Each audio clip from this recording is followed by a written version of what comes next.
You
can measure the size of an elephant.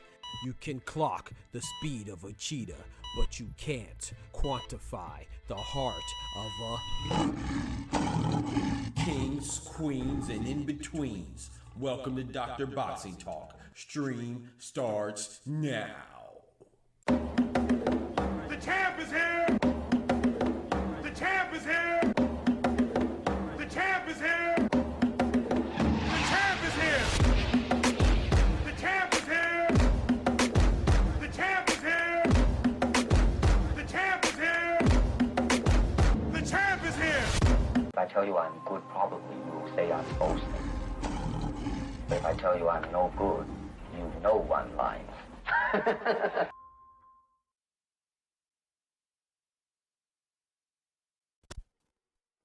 Okay. We are here, baby. We are here. What it do? Ladies and gentlemen, boys and girls, hermanos, mi hermanas, prince and princesses, dudes and dudettes, kings and queens, and everything in between. Y'all know what time it is. A doctor's in the house. Yes, sir. Yes, ma'am. We are in the building. Oh my goodness. It's been storming around here, so I'll tell you right now, if my stream cuts off, it's because the power's been going in and out, man. It's been storming. You know, I'm out here in Florida Tings, you know what I'm talking about? Don't forget to smack that like button. Let's hit this roll call, you know what I'm saying? We got D1 in the building, my brother. What it do, man? D1, man. Shout out to D1, man, and shout out to his son, you know. Shout out to all the good parents out there, man. Yeah, so shout out to all the good fathers, all the good mothers, and all the good children, you know what I'm talking about? So shout out to D1, man. He's doing good things with his son, and his son's out there doing good things on the football field, and I'm sure in other aspects of life as well. So I'm sure he's proud, man. I'm proud of that. You know what I'm saying? Shout out to D1 in the building. Hashtag angry white man, AWM, you know what I'm talking about? Shout out to my brother, my brethren, my partner, my pal, my PIC partner in crime, Ty Morissette, a.k.a. Triangle Eno IHOP, a.k.a. Bodega Ty, a.k.a. Band for Band King, a.k.a. Square Up Champion in the building. Yes, sir, man. Got the homies in here, man. Feel good had the homies in here. D1 says, nah, I think Terence Crawford looked like this for real. Hey, I'm not mad at anybody. We about to talk about it. But before we talk about it, let's go ahead and thank the Most High, man, and give him all the praises. So join me, bow your heads if you indulge. If not, sit back, chill, have a Coke with a smile. We'll be right back. Dear Heavenly Father, Lord, we thank you for your blessings. Thank you for waking us up to see another beautiful Saturday. You know, let us enjoy it and give you all the glory, Lord. And I know a lot of times we get lost in what we don't have. We focus on things that we're missing, but let us also take the time to be grateful and appreciative of the blessings that we do have, from small to large. Thankful for our parents, Thankful for our mother, if we have him in our life. Thankful for our father, if we have him in our lives. Thank you for our toes, our sense of smell, our eyes to perceive things, and hearing, and legs, and things that we just take for granted, our arms and ability to eat. And if you have food on your table and the ability to eat it, you are doing a lot better than a lot of other people, because some people, they have the money for food, but they can't consume it. And some people, they have they have the ability to consume, but they don't have the food to eat. So we just got to be thankful for what we do have, and not so much look at what others have. And a lot of times when we are grateful and appreciative of our blessings, you tend to bestow more. So we want to be thankful, Lord, on this day and for every day. And please forgive us for our sins. Through Jesus' name. Amen. Amen. Amen. Let's get it, man. We have yo, shout out to D1 in the building. He said my son's 18th birthday yesterday. Hey, salute. Happy birthday to the grown man. You know what I'm saying? And he makes me proud. That's what I'm talking about. Shout out to D1, man. Renewing the subscription for Boxing Talk graduate for 4 months, man. He said he committed for another 3 days. He's not going nowhere. I'm not leaving. I'm not fucking leaving. The show goes on. Shout out to my brother D1, man. I appreciate the membership, man. Yes, sir. Shout out to your son, man. Most definitely. Shout out to all the good kids and good parents out there. Karma Serene, the queen in the building. One time for the ladies. You know what I'm talking about? Shout out to Karma in the building. Come in talking trash like like she knows best. You know what I'm talking about? Doc on that water. It might be something in the water now. I don't know, but it ain't on the juice. But yeah, so let's talk about it, man. Shout out to D1, man. I was actually, first of all, that Pro Box card was lit for sure. Hey, that Pro Box card yesterday was straight. I'm talking about that joke was straight fire. That's one thing I got to salute Pro Box. Paulie Malignaggi, I don't like to focus on the negative, but he gets on my nerves, man. He's a good commentator, and the reason why he gets on my nerves because he when you know better, you're supposed to do better, and I feel like he knows better. But like sometimes he's just, there's nothing wrong with being there's nothing wrong with critiquing, but make sure that you also give compliments where compliments are due too, right? And it's like you can't praise certain fighters for doing less and critique certain fighters for doing more. That just gets on my nerves with Paulie Malignaggi, and I'll leave it at that. But anyway, Chris Algieri always does a phenomenal job. And then the fights are great, man. I can't remember who it was, but right when Chris Algieri was saying something like, "Oh, this fight is getting away from him," pow! Dude dropped him. I think it was Cardoso that got dropped. I can't remember the dude's name, but I do know it was Bob Santos's fighter. So shout out to Bob Santos, one of my favorite trainers. You know what I'm saying? Bob Santos is dope to me. Can't nobody tell me nothing about Bob Santos. No, but I still give him critiques as well. I think he appreciated that when I interviewed him. You know what I'm saying? I asked him about some certain situations. I don't mind. Like, it's not about what you ask. It's the way that you ask it, how you present yourself, how you deliver these things. So you don't have to be an abrasive butthole. You could accomplish the same thing and do it in a respectful manner. You know what I'm saying? You got to just apply a little tact. But that's one thing about social media, man, is making us lose that, in my personal opinion. People don't know how to socialize effectively, and I'm still working on it myself as well. We all have room to grow, but it's not always. And I shot D1. I remember I was watching D1, and I don't know if D1 remembers this, but I think this was like one of the first times I interacted with D1. I was like, bro, he was very critical. If I'm not mistaken, I think it was Bill Haney. It was either Bill Haney or Brian Norman Sr. I can't remember which one it was. This was a while ago though, before they were about to fight each other. I believe it was on Cigar Talks platform, and D1 hopped on there, and I believe it was Bill Haney. And I was like, man, I like the way you asked the tough questions, but you still came at it from a respectful manner. That's all it is, man. Respect, man. You get a lot further with sugar than you do with being salty. You know what I'm talking about? So just be cool, man. But anyway. But let's get that whole Pat Bandero in the building, my brother from the motherland. I'm talking about my brother, man, from the motherland. Shout out to Pat Bandero. Que la que hay, mi gente. Yes, sir. What's good, my people? What's good with you, brethren?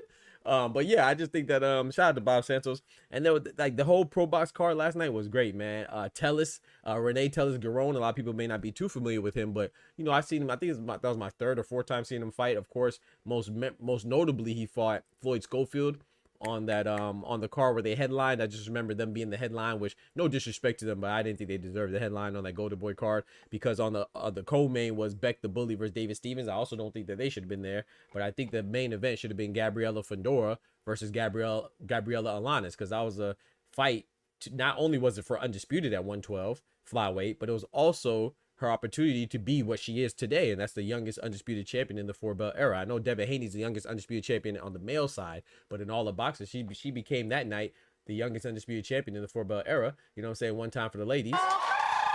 And not only was she not the main event, she wasn't even the co-main. I said, guys, dang, boy, Oscar dropped the ball on that one, in my opinion. But it is what it is. Shout out to Gabriela Fedora. But yeah, so Renee Tubbs-Garone gave Floyd Schofield a tough fight. So a lot of people may know him from that. And he gave Buddy last night, White, his name is White. He gave him a tough night too. It dropped him in like the 5th round, I believe it was. So on his way to victory. So the whole card was great, man. I know I'm missing some fights too.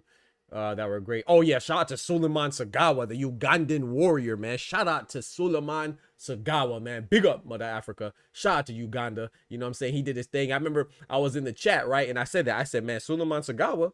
I said, all right, y'all go play around. I said, Suleiman Sagawa, he gonna show out. Let's go. You know what I'm saying? The Uganda warrior. And somebody in the chat, you know, people, you can't compliment. You can't say anything without somebody giving something back. They said something like, I'm crazy if I think Suleiman Sagawa is gonna win. He's about to get stopped or something like that. That man put the beats on him. You know what I'm saying? Shout out to Suleiman Sagawa. Now, I will say that, I'm disappointed in Shushu and his growth, or his progression, I should say. I feel like he should, I expected to see more.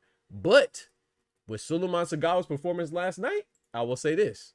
It's a little bit more understandable why he struggled, because I remember we were talking about this, and the child said, man, this is going to be a good fight. I didn't think it was going to be that good, because a lot of people thought Suleiman Sagawa may have beat Bruce Shushu Carrington. I'm not mad at that conclusion, or I'm not mad at that assessment. I thought it could have went either way. I wasn't mad at the result, but definitely I can see how someone had Sagawa winning. I don't remember how I scored it, but Suleiman Sagawa looked real good last night. So with Shushu struggling against Sagawa, it doesn't look as bad now. You see what I'm saying? So that's a good thing. Shout out to Ryan Frazier, Boxing Talk Up North, man. Big North in the building.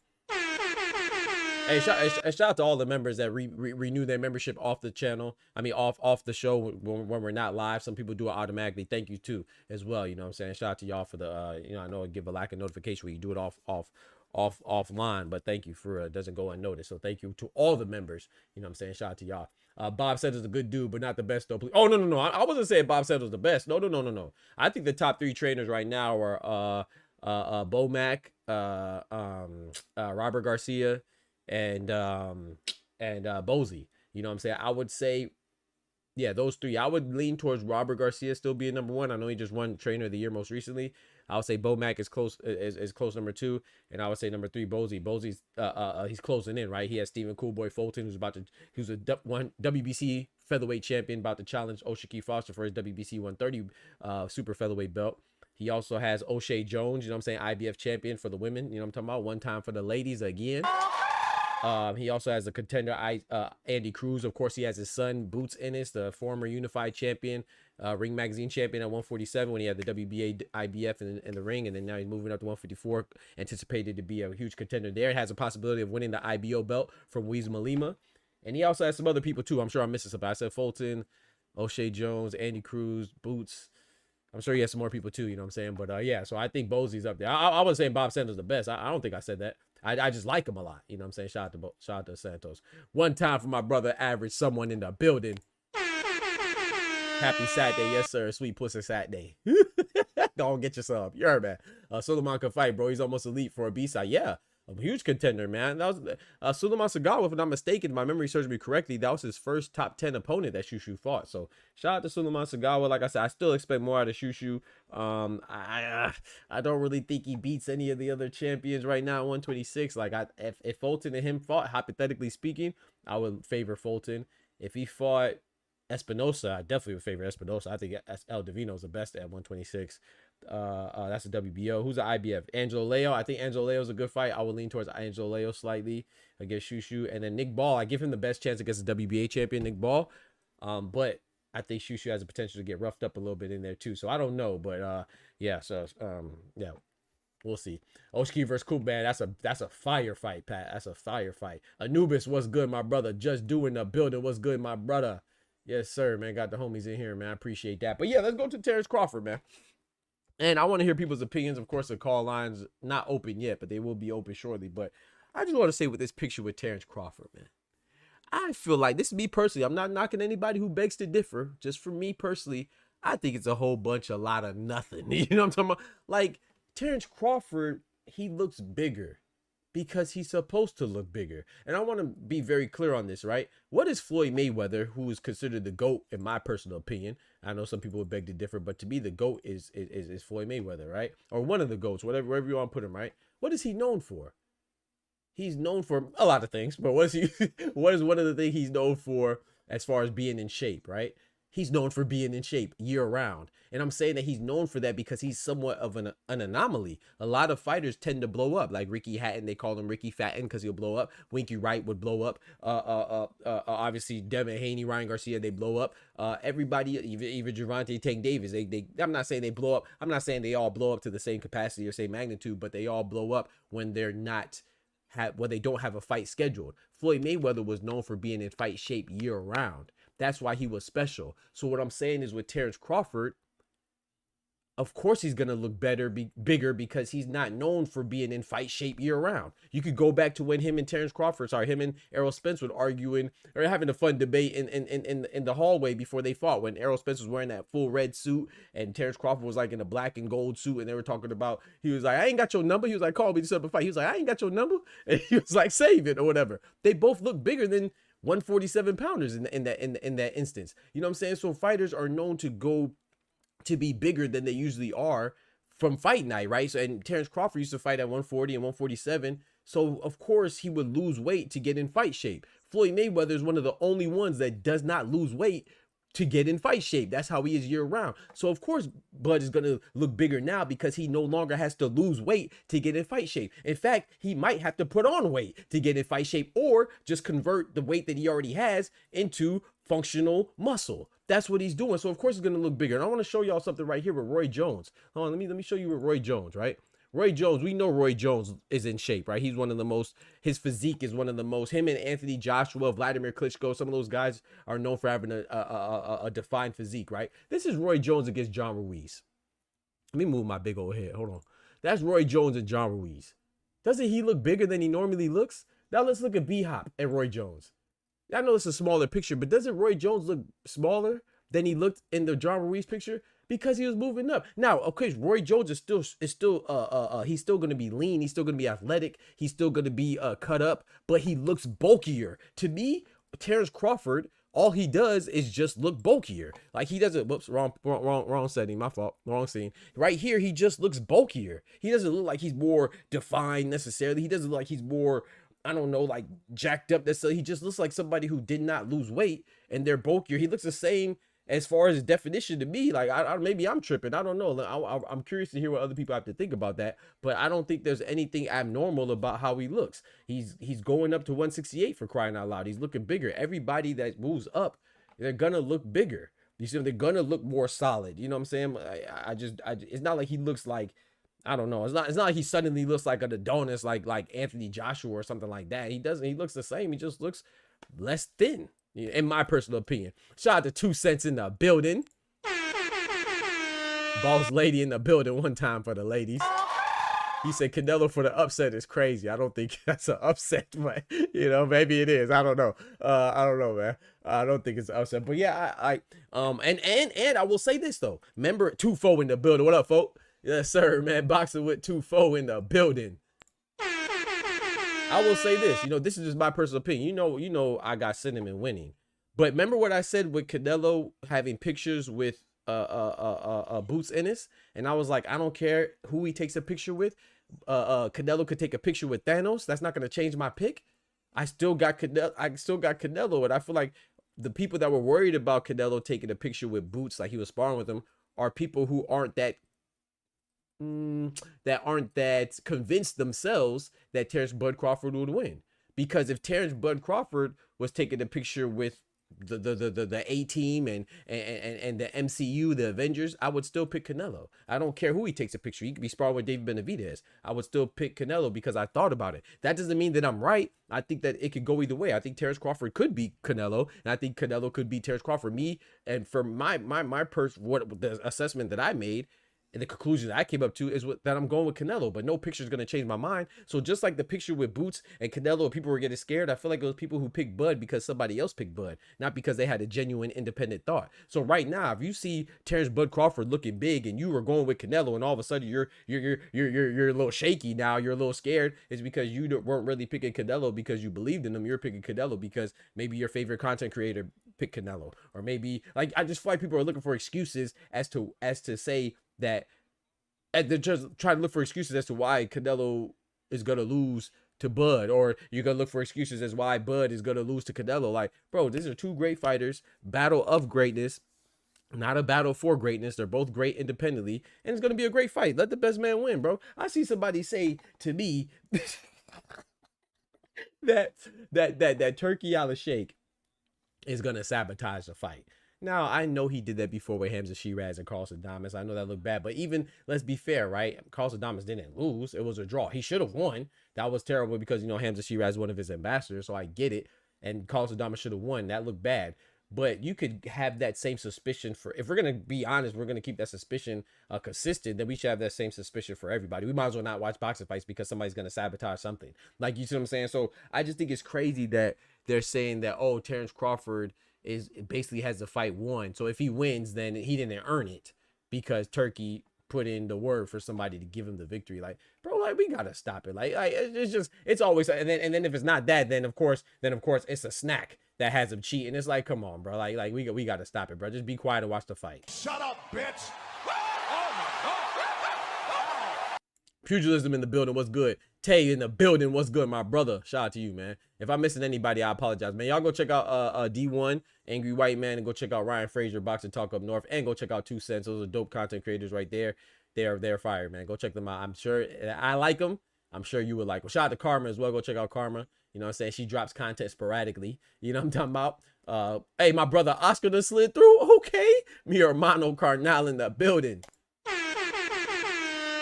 Yes, sir. Dios te bendiga, mi hermano. Shout out to Oscar in the building, man. God bless you, man. Pugilist said the mind always justifies what the heart desires. Talk to him. Oh, my boy preacher. Hold on, Pugilism preacher. Pastor Pugilism approaching the pulpit. Y'all face forward in your pews. He says the mind always justifies what the heart desires. Yeah.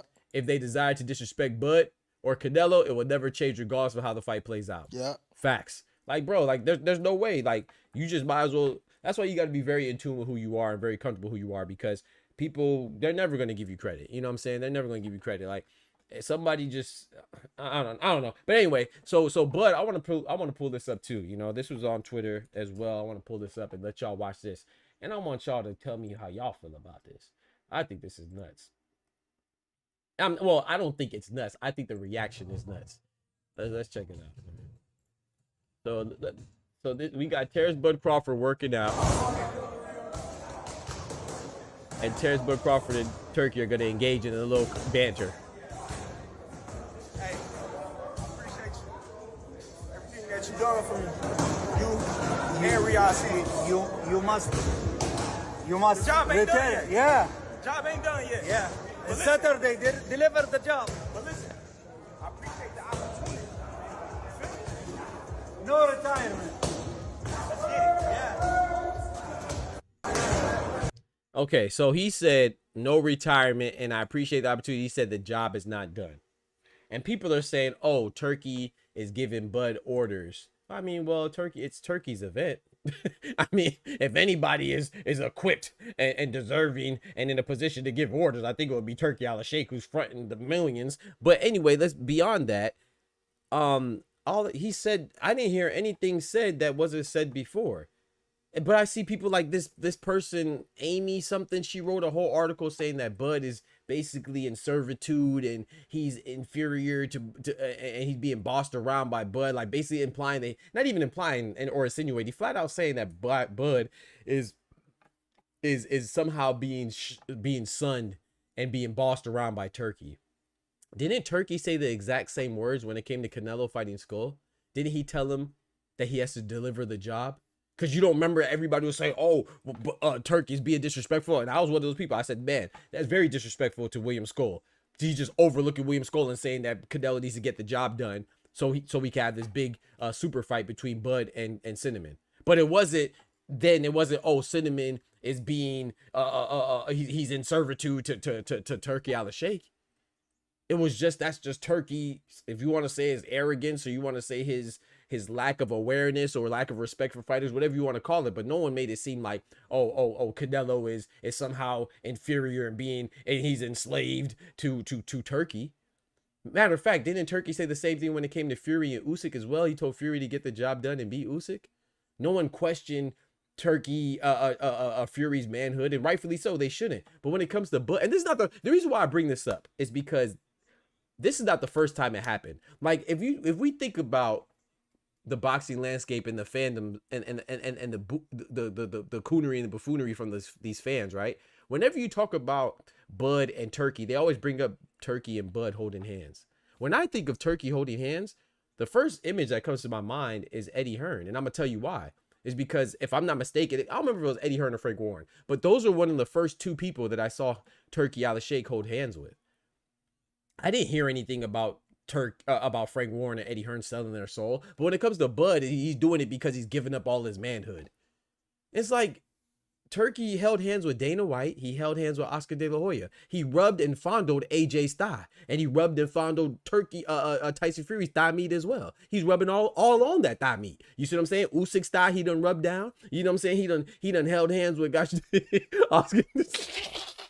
We got to take Oscar De La Hoya, Dana White, Eddie Hearn. He held hands with so many people. AJ, he held hands with so many people. I'm not saying it's right or wrong. What I'm saying is that people should keep the same energy. But when it's Bud, when it's Terence Bud Crawford, all of a sudden it's because he's in servitude, or he's an employee, or he's bowing down, or he's bending the knee. But for everybody else, it's okay.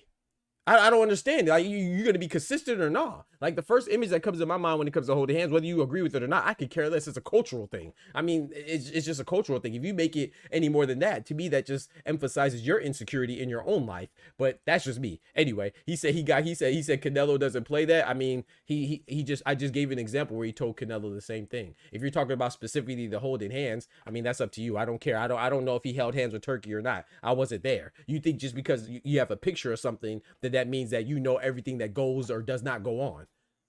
Because you don't see something happen, that means that it didn't happen? I don't know. I could care. First of all, I could care less. But most importantly, didn't Canelo just have a baby? Didn't his wife just conceive a baby? Were you there when the child was conceived? She just gave birth to a baby. Were you there? Does that mean it didn't happen? Does that mean that she's a Virgin Mary because you ain't see him being intimate with each other? Like, you got people are ridiculous. Like, and even if they are holding hands, it's a cultural thing. It's not a bending the knee thing. It's not a kiss in the ring thing. It's not an inferiority thing. It's not a superiority thing. It's a cultural thing. But let me go back to my main point. The point is that when Turki tells Bud to deliver the job and finish the job, people making it seem like it's an inferiority thing. But when he tells Canelo the same thing, finish the job, deliver the job, like he did when it was Canelo versus Skull, no one questioned, no one even brought up if it was an issue about somebody being inferior to the other.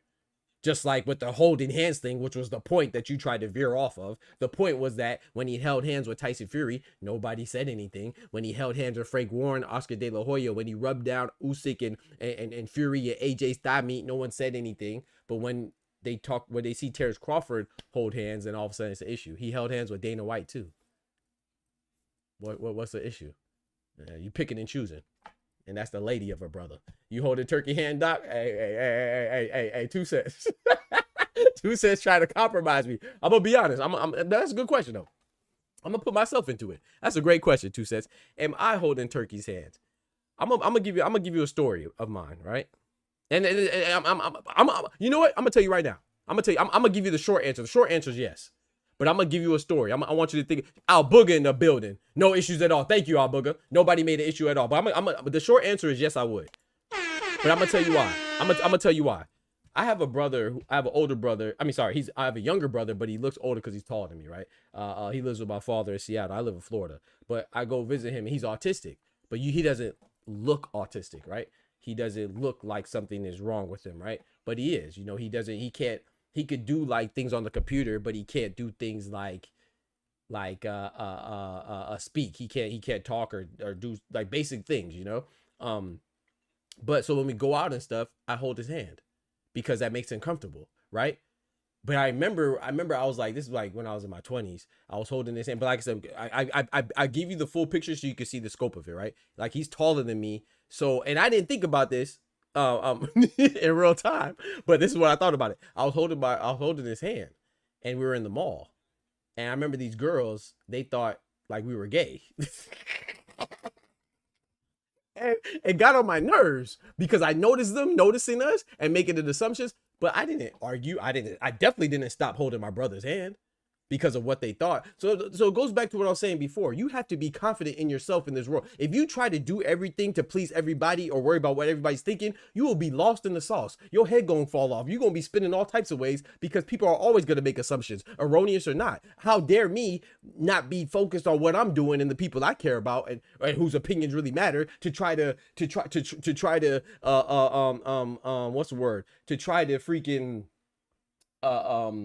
conform to what other people think. That'd be weak of me. You see what I'm saying? So if you're Terence Crawford or you're Anthony Joshua or you're Eddie Hearn or you're Canelo or whoever you are, and you know why you're holding that person's hand, and it's not because of sexuality, then who cares? Now, if they fucking, I don't know. That ain't my business. I don't know if there's something else going on. I can't speak on that part. I definitely would do that part. But if you are going to Saudi Arabia, if you are engaged in this person's culture or whatever, I'm sure that it doesn't feel like, it might look like it, but it probably doesn't feel like somebody is making a sexual advance. Because let's be honest, that's what we're talking about, right? That's the only reason why it's important, is because they're thinking like it's a sexual advance. Like the other day, I just saw what's my boy's name that just got deported? Just fought Julio Cesar Chavez Jr. Julio Cesar Chavez Jr. just got deported, right? And then he just there's literally a video. I could try to pull it up if I could find it. But Julio Cesar Chavez Jr. and Julio Cesar Chavez Sr., they embraced and they kissed on the mouth. And people said, "Oh, did they just kiss on the mouth?" I mean, do you think that they're fucking?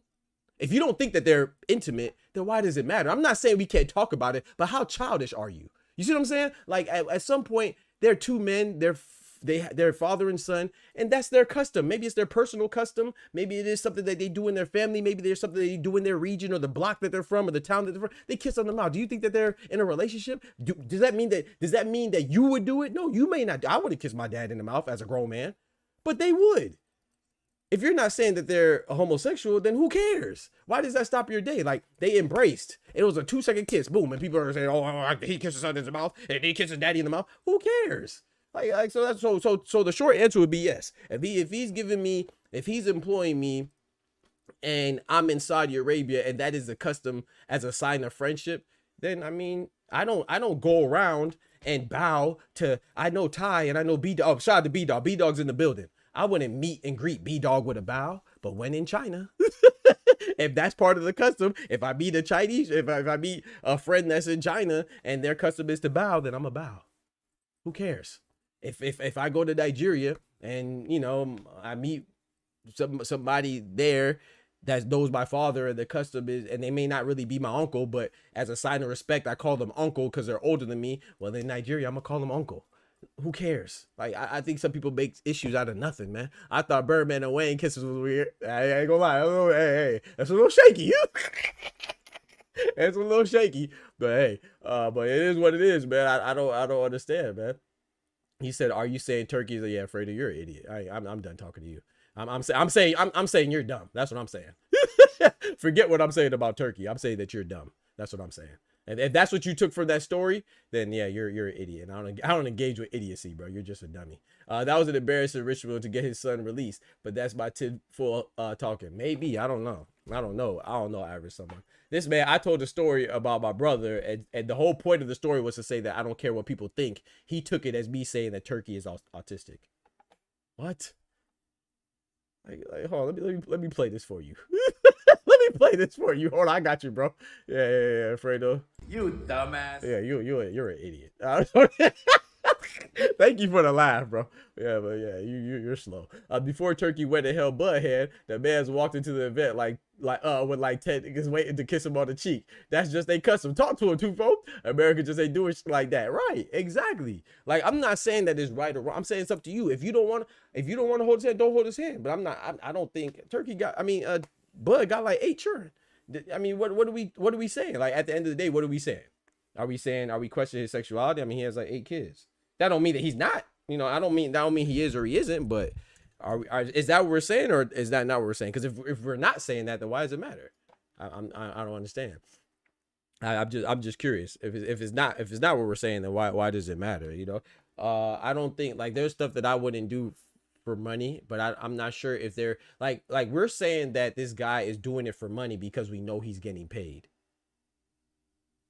I think that's a terrible assumption. Like, how do you know? Okay, let me frame this for you. Do you think everybody that Turki holds hands with, he's paying them? Do you think that everybody he's held hands with is he's employing them? I mean, if you're goofy like the other person in the chat, then you probably do. But if you use common sense, you'd probably know that there's probably people that he holds hands with that he doesn't have any type of monetary transaction with, meaning that he probably holds hands with his friends, right?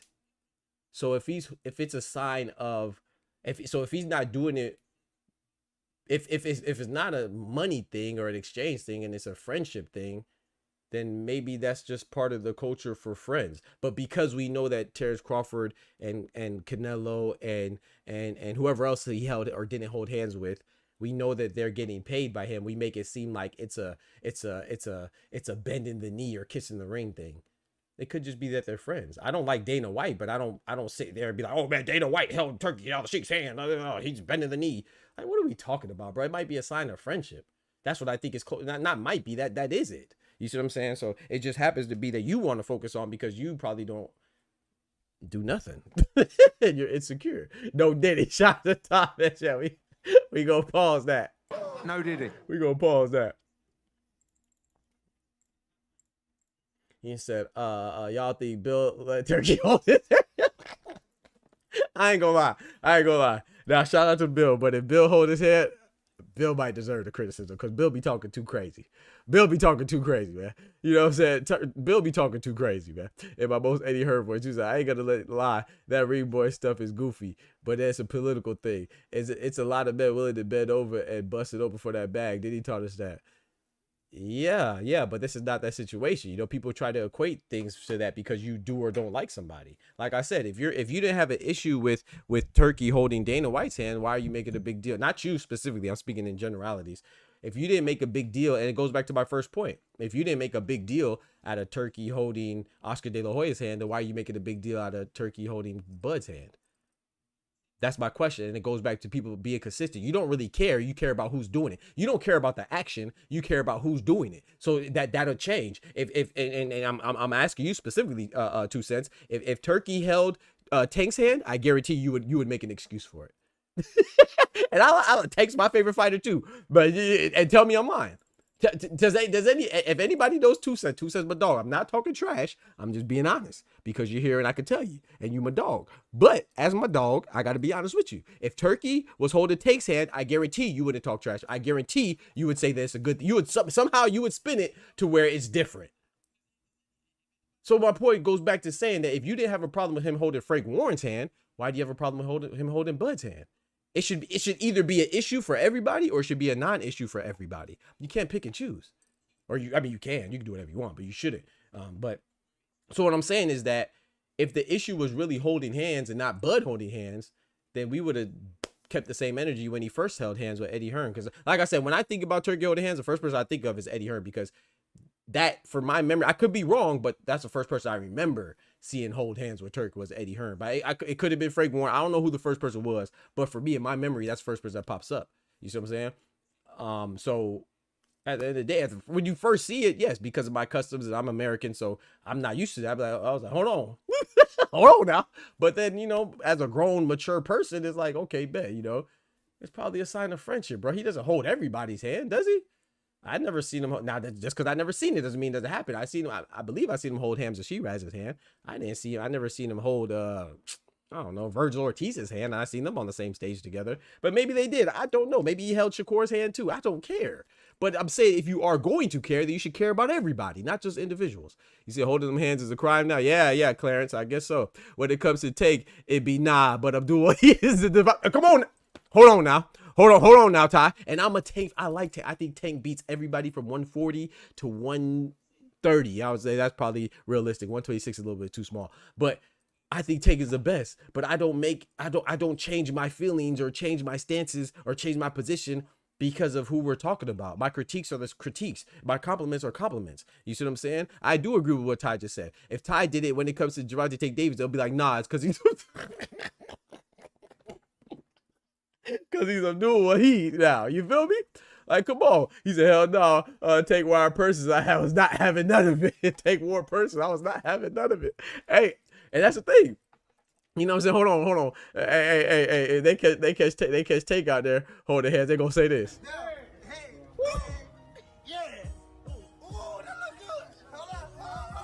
He getting paid though.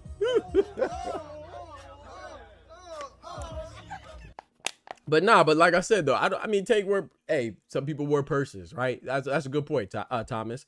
Shout out to Mr. Thomas. It's like I like Russell Westbrook.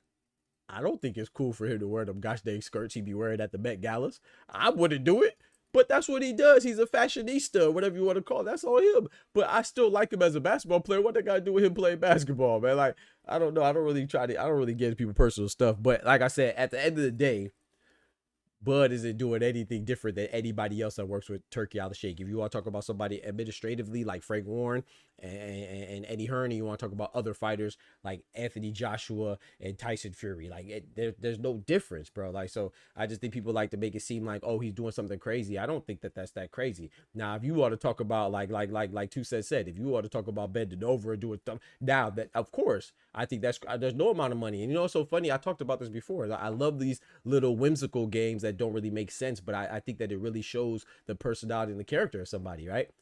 I like when people say like, oh, would you slap your mama for $10 million? And people be like, oh yeah, I'd slap her. And I'd be like, no, I wouldn't. And people say, oh, Doc, you capping. No, there's stuff that I wouldn't do for no amount of money because my values and my morals don't align with ever hitting my mama in a negative or forceful manner. You know what I'm saying? So to me, it tells your character.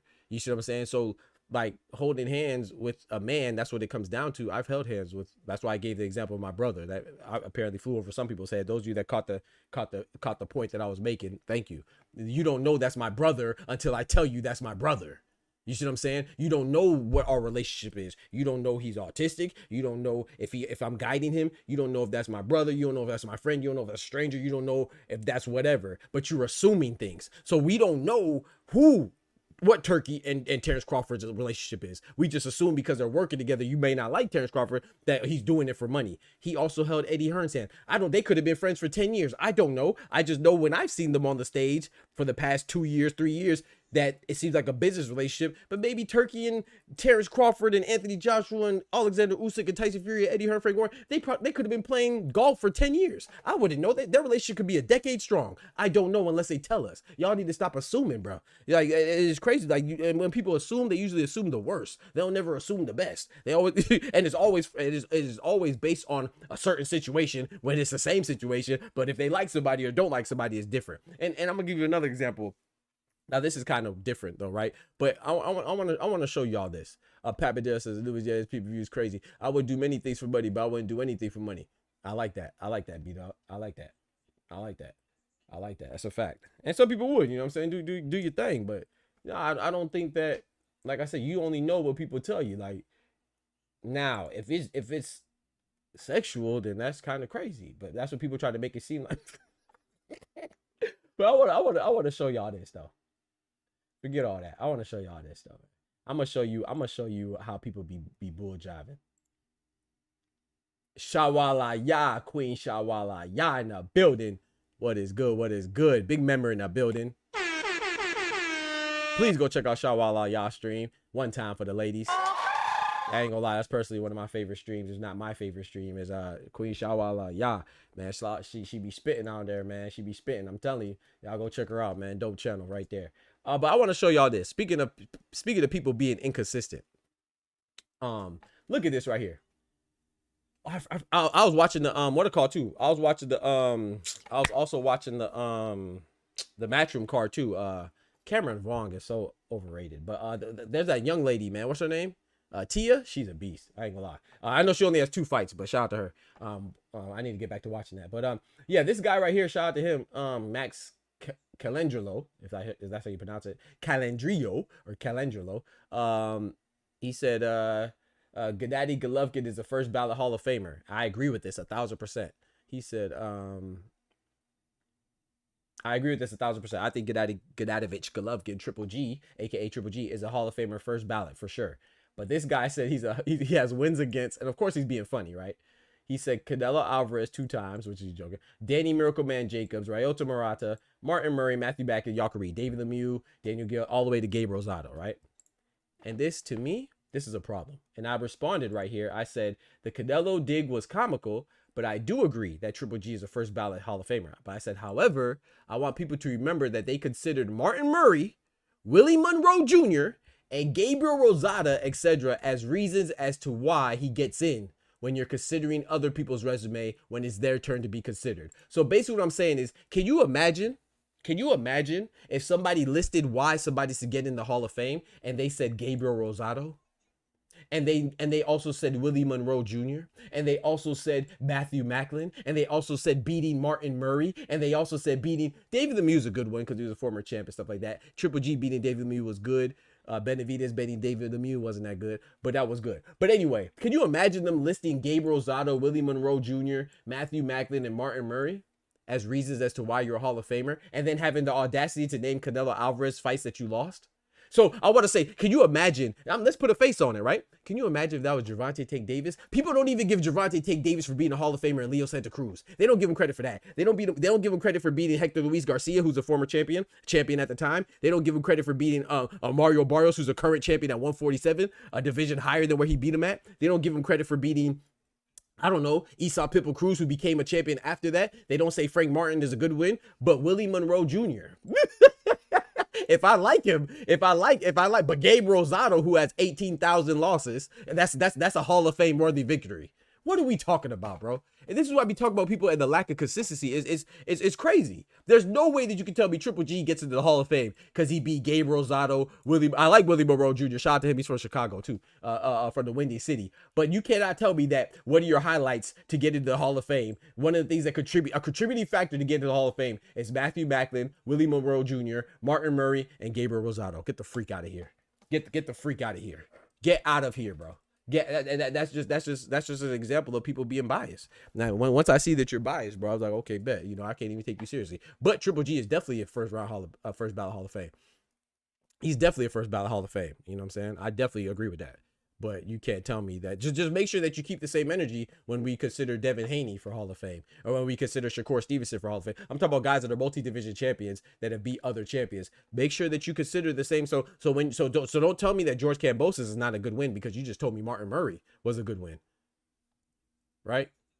I'm just saying. It can't be all about bias, bro. You got to be honest. Oster in the building. What's good, brethren? He said that Triple G was one of the most duck fighters we seen when he was in his prime. Absolutely, I agree with that. I agree with that.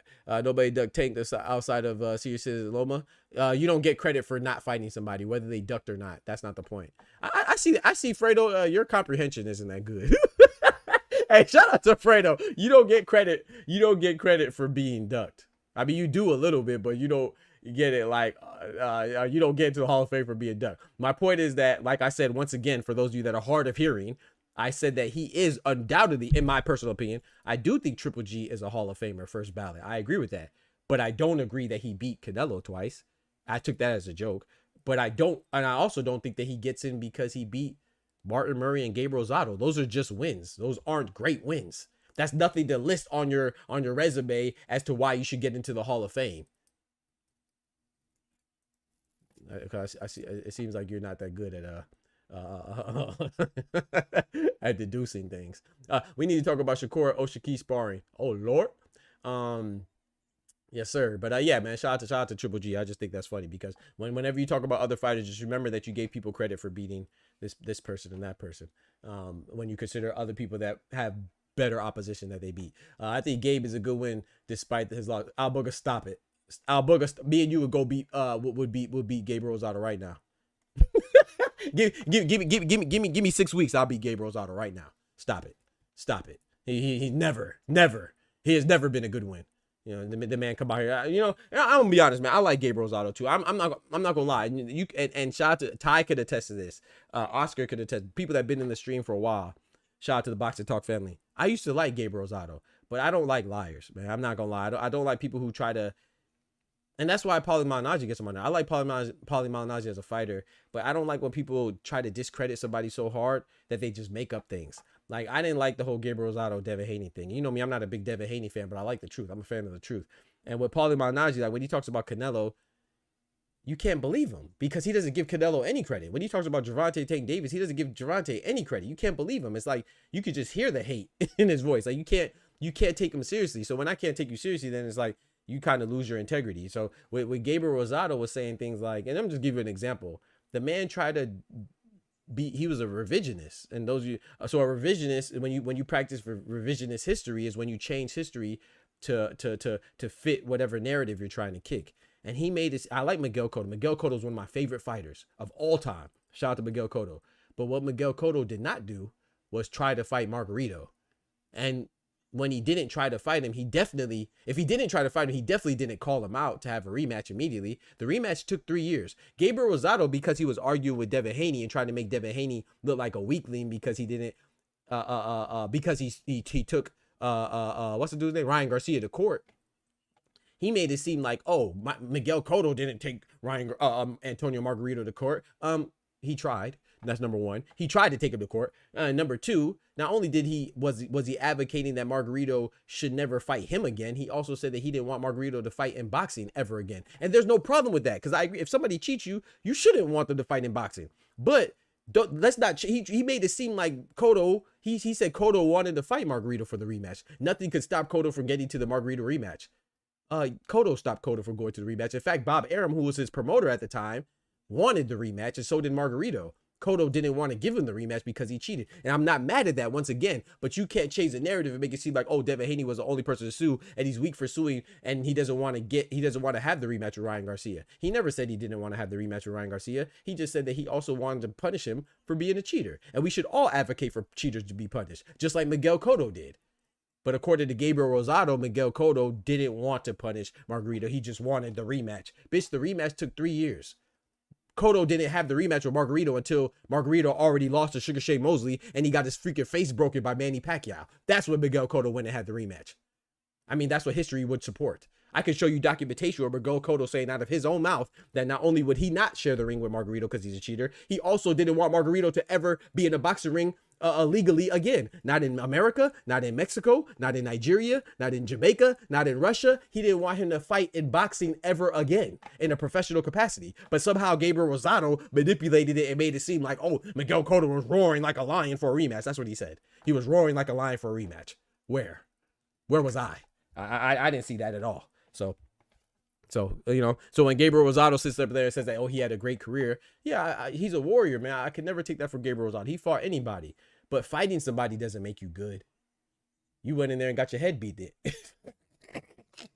You went in there and got your head beat in. I could go in there and do that. I could go in there and lose. That's what you did. So there's no way that you had a better career than Devin Haney. That's just a flat out lie. There's no way. Devin Haney is the youngest undisputed male champion in the 4-belt era. There's no way you had a better career than him. Not even close. We're not going to make things up because we like people. It is what it is. It is what it is. He said Canelo. He said Triple G beat Canelo. I mean, I'm not mad if somebody thought Canelo beat him. I'm not mad if somebody thought Triple G beat Canelo one time, like the draw. If you had Canelo losing, okay, cool. But to say he beat him twice, stop it, Oster. Stop it. Gabe is just notable for fighting everybody. Yeah. Right. He's known for fighting everybody. Let's not get that twisted with being good. Doc, take me off block. I don't get no notification for you anymore. Block? I don't even know how to do that. Number one, can you block? I know you can hide people on YouTube. I guess that's effectively blocking. But I don't know why you don't get notifications. I don't know why. It ain't nothing. There's nothing that I did though. It said take you off. Why would I block you? Shut up, bro. Shout out to Oster, man. All facts, Albooger. Thank you, Albooger. Yeah, because we were there, bro. We seen it. Like, stop it, bro. Like, don't make up stuff because you like or dislike somebody, man. The truth is the truth. You could critique somebody. You could talk trash about somebody. You ain't got to lie, though. You know what I'm saying? Lying is close to snitching, man. Stop snitching, man. Triple G definitely won the first matchup. I'm not mad at that, Fredo. If you say he won the first matchup, cool. But beat him twice? Stop it. He ain't beat Cinnamon twice. Like, that's crazy. Like, come on. If you want to say he won the first one, okay, cool. Triple G's a beast. Triple G actually one of my favorite fighters. So, like I said, I don't disagree with the buddy that said that he's a first ballot Hall of Famer. I will agree. But just make sure when you're talking about people's Hall of Fame resume that if you're going to give Triple G Martin Murray, then make sure that you give other people the same caliber of Martin Murray opponents when you're talking about their Hall of Fame resume. That's all I'm saying. If you're going to give somebody Martin Murray, then you better give Gervonta Tank Davis Hector Luis Garcia, because only one of them been a champion, and it wasn't Martin Murray. You see what I'm saying? If you're gonna give Triple G credit for beating Willie Monroe Jr. and Gabriel Rosado, a career, I don't want to call him a loser. He's not a loser, but a person that lost about as many times as he won. I'm exaggerating, but then you got to give Devin Haney credit for beating George Kambosos twice. That's a better win. That's a way better win. So it's just funny that you will see people discredit people based on who they like, and I think that some things should stand above that. But anyway, I'm opening up the phone calls, man. The phone lines are open. You can pull up. Draw the second draw. My bad. Where was I? Well, I was caught in between the consonants H and J. Sounds like a tugboat. Only one I thought he definitely lost was a third. Yeah, Triple G. Oh no, there's no argument. He definitely lost a third. The second one, I ain't gonna lie. I thought Canelo won the second and the third for sure. I thought the first one was debatable. But that's just my personal opinion. Triple G won that first fight, man. Yeah. I'm not mad at that. For me, I thought that was debatable. I thought they could have went either way. But yeah, and a lot of people think that because they know that Canelo's my favorite fighter, that I was the first fight I was actually going for Triple G. As crazy as that sounds, I like Triple G a lot, bro. It's like Marquez and Pacquiao. Pacquiao's one of my favorite fighters. Marquez is one of my favorite fighters. I like Pacquiao a little bit more than Marquez, but sometimes when they fought, it depends on how I'm feeling. Like sometimes I'll be, I was rooting for Marquez in a couple of those fights. I don't know. I guess my fandom for boxing is just a little different, I guess. He said, Doctor, how did Canelo get a majority decision loss when he got schooled by Mayweather during? Yeah, that was crazy. I ain't gonna lie, that was crazy though. Since their decision about Canelo got me always suspicious. I thought they would rob Bivol. Me too, and that's not. So I'm not sitting here trying to say that boxing is fair. Nah, come on, man. We watch too much boxing. Like Michaela Mayer losing to Natasha Jonas was crazy. That was one of the worst robberies in 2024.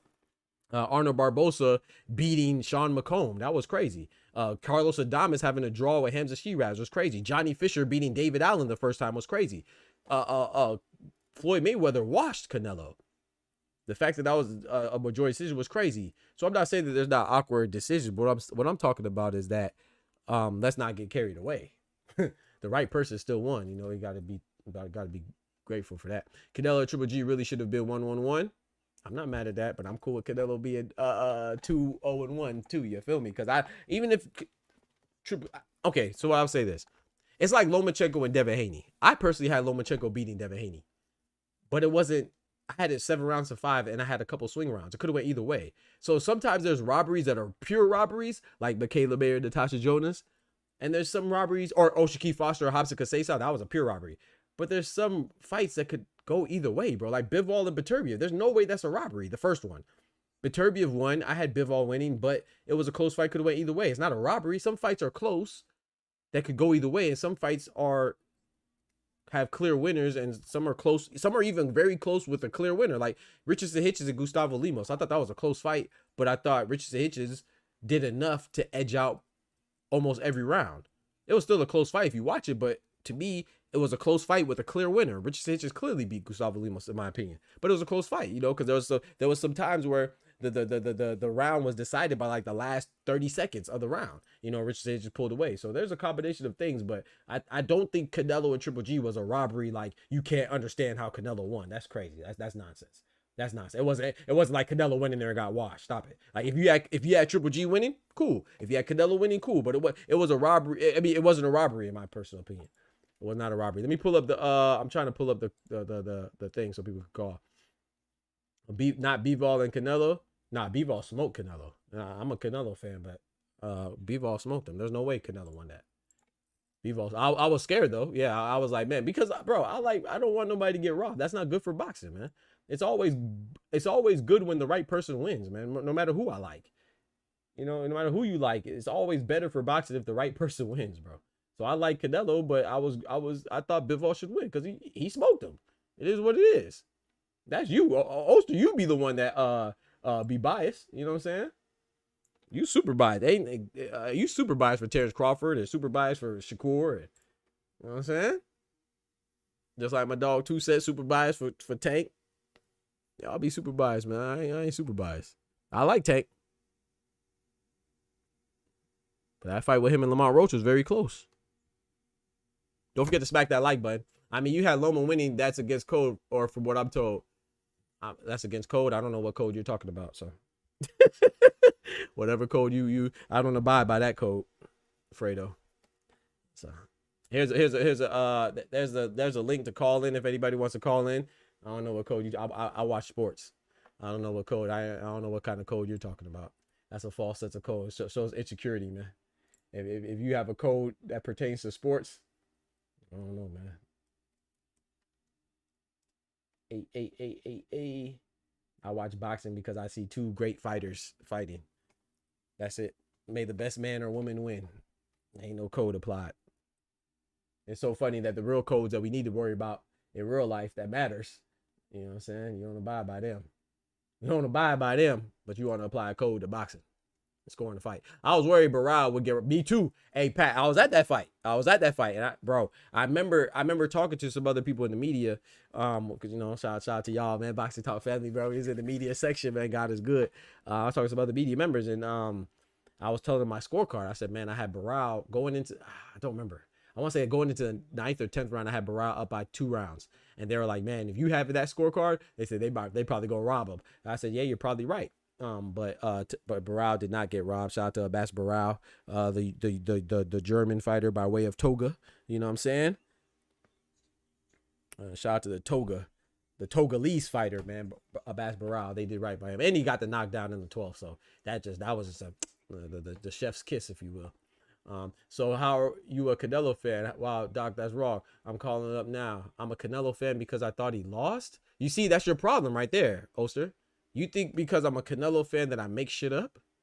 What does that got to do with me liking a fighter? So because I like a fighter, that means that they could do no wrong. They're infallible. They could walk on water. Not saying that the guys, I'm not disrespecting you. I'm not saying the guys that you like, you say that they could walk on water like Jesus. But I mean, that's basically what you're saying. I like Gervonta Tank Davis. That doesn't mean that I like him fighting Jake Paul. I think that fight is trash. I don't care how much I like him. I think that fight is trash, right? But you know your fucking place, trash. But I bet you if Shakur was fighting Jake Paul, you would be okay with it though, right, Oster? You think Jake Paul and Tank is trash, but I guarantee you would make an excuse for Terence Crawford fighting Jake Paul or Shakur fighting Jake Paul, right? You biased. You're super biased. Did you listen to the commentary? Teller showed me early he wasn't going to do enough. Yeah, now I wasn't worried. Abbas was kicking. Oh, no, I was worried, Shala. Yeah, the commentary. I didn't hear the commentary, but I could just imagine. So, no, I don't generally listen to the commentators. Yeah, I could just imagine what they're saying. It was a DAZN broadcast too. and. Oh, man. You know what I'm saying? There's Orlando. You know what I'm saying? One time for Florida is where I'm from, but Orlando, you know. Yeah. The environment, Shawa? Oh, yeah. The environment. I will pull you up in a second, Oster. Give me a second. That environment? Oh, yeah. Shout out to them. They did right by him, though. They did right by boxing, right? They definitely did right by boxing. But look at that night, too. Remember, what was the lady's name? I can't remember her name. She was a police officer, a beauty pageant winner, all-around philanthropist. I mean, she has all the titles. Stephanie Hahn, right? Stephanie Hahn against what's her name? Paulina Angel. They robbed it. That was a robbery. Not just because Paulina dropped her in the first round, but I don't think Stephanie Hahn did enough to win that fight, but she won. So there was a robbery on that card. So that, yeah, I was definitely worried. But shout out to you for having faith in boxing. One time for boxing. Don't forget to smash that like button. You feel me? Bud versus Jake. Them Spence fans would have lost their marbles. Like, come on now, Kendrick. Bro, but that's the thing. Shout out to Kendrick in the building. Big member. That's the thing, though. Just be consistent. Just be consistent is all I ask. If you don't... Now, I will say this. I would be more okay with AJ versus Jake Paul because the size disparity is not that much of a weight gap, right? So, I don't want to see Anthony Joshua versus Jake Paul either, but that's a better fight because they're closer in weight, right? Same with Canelo. I don't want to see Canelo versus Jake Paul either. And I like Canelo. I would have a problem with that too. But at least they're closer in weight. To me, Tank versus Jake Paul is the worst because one's at 135, one's at cruiserweight, 200. You feel me? So, but all those fights are bad because I could think of, if Canelo fights Jake Paul, I could think of many people that I'd rather see Canelo fight over Jake Paul. I'd rather see him fight Diego Pacheco, Ozzy Iglesias. You know what I'm saying? Tank. I'd rather see him fight Lamont Roach, Shakur Stevenson instead of Jake Paul. Terrence Bud Crawford. I'd rather see him go back to 154, fight Bakram instead of Jake Paul. Anthony Joshua. I'd rather see him fight Tyson Fury instead of Jake Paul. So there's no scenario to where Jake Paul is fighting somebody and I'd be like, oh yeah, I want to see that fight. I don't think anybody would. But of course, it would make more sense for him to fight a guy that's at cruiserweight like a Ja Battaglia or a Zerto because they're in the same division, or Anthony Joshua because there's only one division between them, or Canelo where there's only two divisions between them. So yeah, of course, this one is the worst because it's not only is it goofy, but it's also a huge weight disparity. I don't know why people can't just say that. Like I don't know why you have to conflate the two. You could be okay with the fight and understand that it's a good revenue generating monetary fight. But you could also, as a boxing fan, be like, okay, this fight is not good for boxing. Like, I mean, it's not good as a boxing fan. I'm not saying it's not good for boxing. It's bringing more eyes. But I'm saying it's not good as a boxing purist as far as competitiveness. You don't want to see an exhibition. Who wants to see an exhibition? Pull up my guy Oster in the building, man. What's good, brother? What's good, homie? What's good, man? What's good, man? What you talking about? I got you blocked, man. What you mean, bro? You got me blocked. How you ain't getting my notifications, bro? Nah, I don't get no notifications or nothing. When you be putting up the weekly shit, and I'm like, yo, when the fuck was he online? And I'll be saying, I catch all your videos, but your lives, I'm like, why the fuck I don't get the notifications of the live? So I went and unsubscribe and subscribe again, because you know YouTube be bugging out. Yeah. And I'm like, yeah. I don't like just now. I'm just catching you now. I didn't even know you was on. I got no notification, no nothing. YouTube I'm just looking around because I'm always looking. And I said, okay, he might be live now, because it said, you know, some viewers was actually looking. So I clicked on. I said, oh shit, he live. That's why I'm like, yo, why you got me blocked, Doc? Yeah, now, I'm telling you, bro. Hey, man, hey, you Yo. two hate on the black man, bro. You know how that go, man. Yeah, I think it got to be that. But forget that. Mm-hmm. How you just put me in your conversation just now? You was like, yo, not like Oster. I'm like, I Oh, didn't you even say biased. nothing about You biased, bro. But go ahead. I'm gonna let you cook. Go ahead, cook. No. Yo, I'm like, well, I'm talking about Triple G and all this. I ain't say a word about Crawford. He's like, yo, I ain't like Oster. You know, Oster biased with Crawford. I'm like, Oh, gee, you know you biased. Hey, own it, bro. Own it, bro. You know what I'm saying? Hey, don't need to. It's okay. It's okay, man. I like Bud too. You know what I'm talking about? Yo, listen. I swear to God, I was on a channel yesterday with my man, and he called his other dude, the boxing dude, right? And so his other dude, he like Canelo, and he like Errol Spence. And so we was talking about Crawford. He's like, yo, I see that you're a Crawford fan. I said, I'm a Crawford fan, but I'm a Crawford fan because I like what Crawford do in and out the ring. Talk to him. I don't like Crawford because he don't do nothing fictitious. To me, from watching boxing all these years, Crawford is the only boxer in today's time that got the attitude of an old school boxer. To me, I agree. I agree. I could be 100% wrong with this, but I'm talking about, you know, fight wise and all that. That's just to me. So this is why I like Crawford. And anything I say about Crawford is not fictional. It's facts. I talk about what he actually be doing. I don't be like, yo, Crawford lifting up 800 pounds when he only lifting up 400.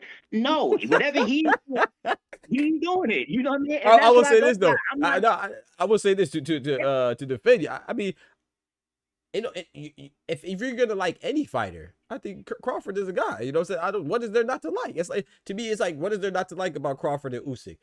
I like Inoue a lot, but Inoue, if you want to be real, like, you could question his opposition for real. You know what I'm saying? His opposition big lackluster, but Bud, if you're gonna like anybody, Bud is a perfect person to like. You know what I'm saying? But what I'm saying is, I'm gonna tell you why I'm gonna say you're biased. I'm not saying that you're biased for a wrong reason. You know, it's like me and Tank. You know what I'm saying? My bias comes in when I say, okay, I think Gervonta is the best at 140 to 130. I might say that, but I won't defend him fighting Jake Paul. I won't defend him taking a knee. He should have lost points. You know what I'm saying? I don't defend him getting his eye wiped.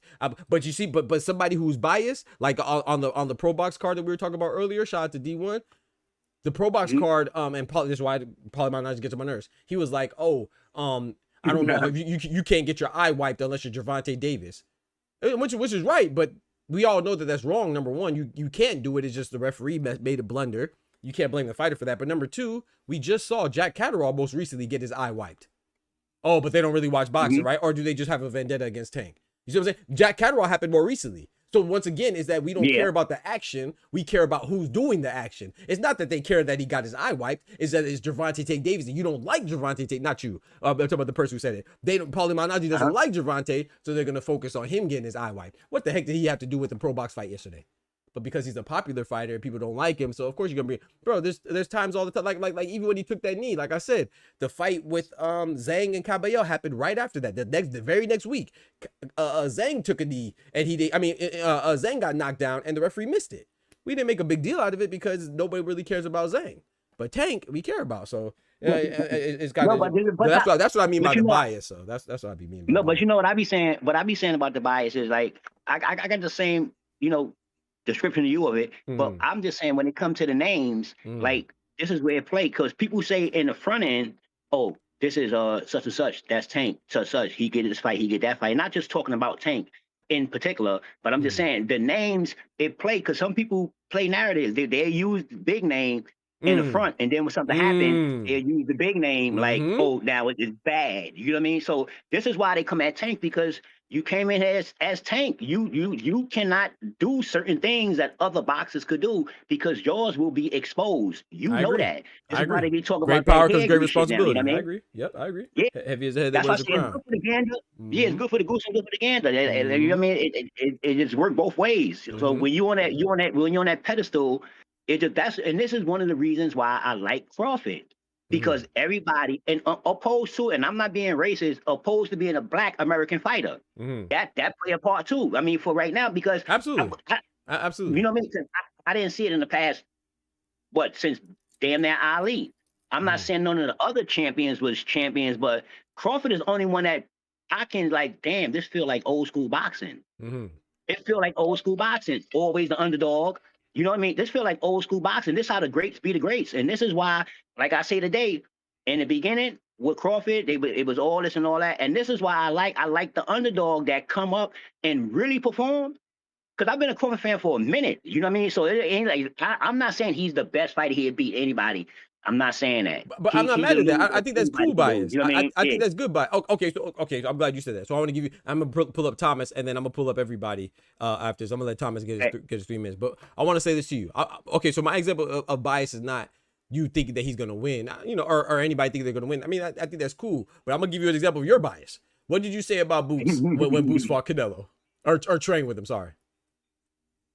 I said Boots was a motherfucking well, I'm not gonna say. I'm gonna say like Ty said. I ain't gonna say sellout. No. Say it. I want you to say what you said. No, I said sellout. I said sellout first, but I stand to be correct. Remember, I stood to be correct. I know. Yeah. But that's not the point I'm making. I'm not saying that you can or can't say it. But the fact that you said that, and how come Yonli Hernandez, who's just as black as Boots, he ain't from America though. He's from Cuba, I believe. And then Darrell Valsay, I believe he's from Florida. He's just as black as Boots. No one said he was a sellout. And I'm gonna tell you why. But I'm gonna tell you why it's biased. Because we associate Boots as opposition to Bud. We don't associate Hernandez, no matter how black he is too, or how American, or Valsay, no matter how black American he is. We don't associate them with Bud. So that's what I'm saying. The bias comes in. That's where your bias comes out. It's not about Bud could beat somebody else. No. I'm gonna tell you that. I understand what you're saying, and I respect it because everybody got a different, way they see what this is. The way I see it, because this is what's really the elephant in the room, and nobody is saying it. I don't really believe that. I mean, it got something to do with style when it come with Canelo training with Boots. That's on the boxing term. That's the whole point, right? That's on the boxing term. It's a style. I mean, we spoke about this before the fight. If you go back on your joints, we was like, yo, the best one for Canelo to get to train for Crawford. This is before they actually went to fight, and we spoke about this. We said the best one is Boots. Absolutely. Stylistically. Right. But now when the fight actually happened, when it actually happened, Doc, this is what I'm saying. When it actually happened, it's a bigger thing on it because it's the Mexican champion against the African American, and it ain't happening in a minute. It ain't really happening in a minute. So this is the elephant in the room, and behind everybody's decisions and all this, they saying the power and all that. But this is what it is, and it's cool. It is what it is. But I don't see no reason. I see Crawford in and out the ring. In and out the ring, the way he moves from his whole career. That's why I'm with him. I'm like, yes, and you stepped up for this one. This is like Ant versus the Giant, whatever it is. But I believe that when they talk about Boots, it's more of not the darkness of your skin color, the actual culture.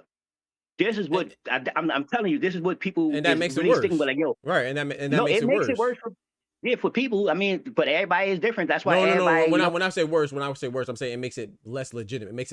It makes it worse from a legitimacy standpoint because once again, it goes back to who's doing it, not the action. Because if we really cared about that stuff, whether or not an American was helping a Mexican or a Mexican was helping the Englishman or an Englishman helping a Filipino, if we really cared, then we would have problems with it throughout boxing.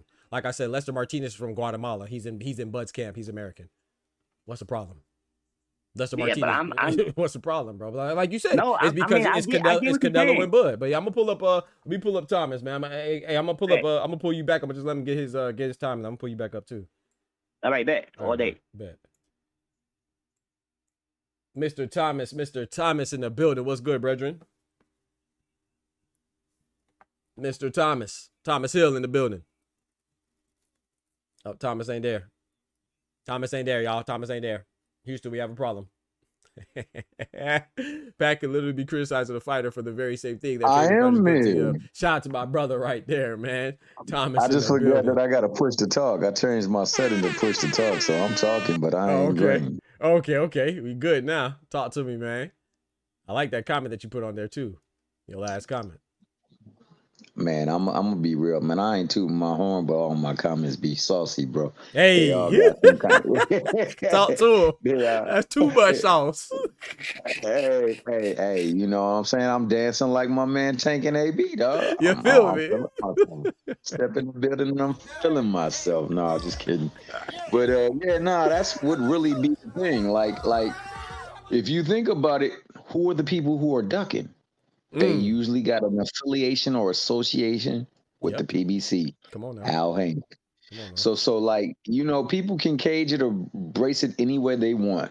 But the bottom line is certain standards apply to certain fighters and fighters alone. And I was just telling Pat was saying something poignant, like, you know, it really be about criticism and hating on folks. Because that favorite fighter could be doing the very same thing. Come on now. That the fighter that they're criticizing is doing. But like that movie said, oh, but that was different. Right. So I don't get into it, man, because you know it's you can't change people's minds because these people believe in something that's been put in their mind. This is like Inception, and that damn top is spinning. You know what I'm saying? That thing's spinning. I might have to watch Inception tonight, bro. I love that movie. Yeah, and unfortunately, man, I'm not about to go back and forth with some nonsense. Like you said, right now we're speaking about nonsense. When Tank gets mentioned, we talking about the Jake Paul fight. Nonsense. Utter nonsense, bro. Does it make major sense? Yeah, he about to make major bucks. Come on now. So it do make sense because when they go out there and they get in that ring, what do they get? They get compensation. Big compensation. What are they fighting for? Bigger and better compensation. Prize fighting. Does he have an opportunity? He has an opportunity for that, so I'm not mad at that. I am hoping that he does silence all the hate, though, because he does get an inordinate amount of hate thrown his way because of affiliation, because of association. Just like Boots is ducking because of affiliation or association, even if it's implied but not actuality. So, like, man, I don't care about this. I want to see the fights, and ultimately, that being said, Triple G, he getting in the Hall of Fame because of the impact that he made, not because of the resume that he has. Talk to him. Nobody gets into the Hall of Fame because of resume, accomplishments, accolades, or any such thing. It's sheerly based on impact, and as such, I like that. Dun, dun, dun, dun, dun, Rocky. dun, dun. That's how he's the Hall of Famer. Facts. I love that. So you tell me, your boy, you say you listed one of those names, Gabe Rosado, and most people gonna dump on Gabe Rosado. My man, and shout out to Cam, because Cam showed the world that you can cheat and still be playing out there for a freaking national championship. Meanwhile, they put hella sanctions on my Trojans for supposedly cheating, but I digress. But shout out to that great player, because that great player says things. He's a very lucid individual, man, a very smart thinker, and he said something that I truly rock with, Mm. and I just so let me find back what he said because I went on a tangent. Let me bring that tangent back to No, take your fruition. time. All right, he said that a lot of times, damn, I forgot what the fudge I was going to talk about. What was I talking about, man? Bro, See, I just hey, bro, it happens to me too. Don't get bro. It happens. I ain't Now getting you no know how I sleep. feel. I forgot. It's gonna come back though. Oh man, I just happen to But be. I can be what mid was I thought. talking about though? You're What talking was about I talking about? you went to the Trojans of football, but you were talking about people being different in different situations. Tank again, the Jake Paul fight. You know, we know it's for compensation. We know Oh, it's for money. it was compensation for money. Damn, he We knew the just fight was. recently said something to somebody, and it was so poignant. Like that Oh that yeah, that's you're talking sitting about there Cam. Yeah, coming from. Cam said something. Yeah, to Yeah, he somebody. said something to somebody that came at him, and Mm. it's like, Oh, dog, was it you that one coming dude? at The actor, Cuba Gooding Jr. Not Jr., but the brother. Omar Omar. Yeah, Gooding? Omar Gooding. Yeah, Omar. I know that they had like a back and forth lately. I don't really pay. I don't really rock with Cam and them like that. But that's the Cam you talking about, right? Not Cam Newton. You talking about the rapper Cam, Yeah, right? Cam. I'm talking about Cam Newton. Okay. I'm talking Oh, about Cam Cam Newton. Newton. Oh, my Yeah, fault. Okay, Cam Cam Newton. Newton went back and forth with what's the name recently? Oh man, I know you're talking Yeah, about. it's some, and he said something poignant, Who like did Cam Newton go back and I forth with? can't believe I just lost that train of thought because it was gonna Yeah, drive the point cause home. God it wasn't dang. Ryan Clark. It wasn't. No, Dang, it who? wasn't Ryan Clark. Gilly the Kid. Gilly the Kid. Yeah, it was Gilly the Kid. He said something. I got to figure out what I was gonna say because it was gonna drive my point home. I hate that I did that, man. Going off on a freaking tangent with You good, bro? the USC thing. I forgot totally what it was, but I do know that that man, he said some hell of a things, man, and he said something poignant. I got to remember what it was to clarify the question. It's like people coming at him, Right. attacking him for what he says, and they don't even. Oh, there we go. Elite game manager. He was talking about not Peyton Peyton Manning. Manning, but no. He was talking about the other one. Oh, I know you're The talking Patriots. about. Yeah, I know you're talking about. You said Tom Brady was an elite game manager. Yeah. And Warren Sapp was Yeah, I know about you're to talking take about. his head off, and Yeah, I know you're talking about. he didn't listen to what he was saying. Mm, He was saying that at what he does, right. like he ain't got the bells and whistles that every other great Right. quarterback is normally attributed to. Right. But what he does better than anybody has ever done, Yeah. and hence it works. Right. And it's not a slap, but people Right. take it as a slap. Right. And sometimes, people are elite at doing what they do. Now, where I was going with that was showing how somebody is elite too. And we just got to recognize what it was. And I just lost my train of thought. But that's what I was making mention to. I'm gonna Now, bring you down with Olsen. I'm gonna bring both y'all up. Let me say something, and then I'm gonna bring y'all back up. We just gonna wrap. oh, for sure. I bet. Yeah, because I know what he's talking about too. I just didn't really pay attention to that beef with Cam Newton. I want Shawa to pop up too, man. Shout out to Shawa, man. I was there channel at man, Shawa, you be spitting, man. I know you might seem like I'll be joking sometimes, but I be serious. You be like me, you be on the same wavelength. You be saying some stuff like with the shorter punches and stuff like that. That was a great rebuttal because they teach you to keep your punches short, right? You know what I'm saying? In that situation. But I understand what the buddy was saying too, but that was a great rebuttal. So I would just say, be not saying you're not confident, but be more confident what you talk about because you be saying some good stuff. You know what I'm saying?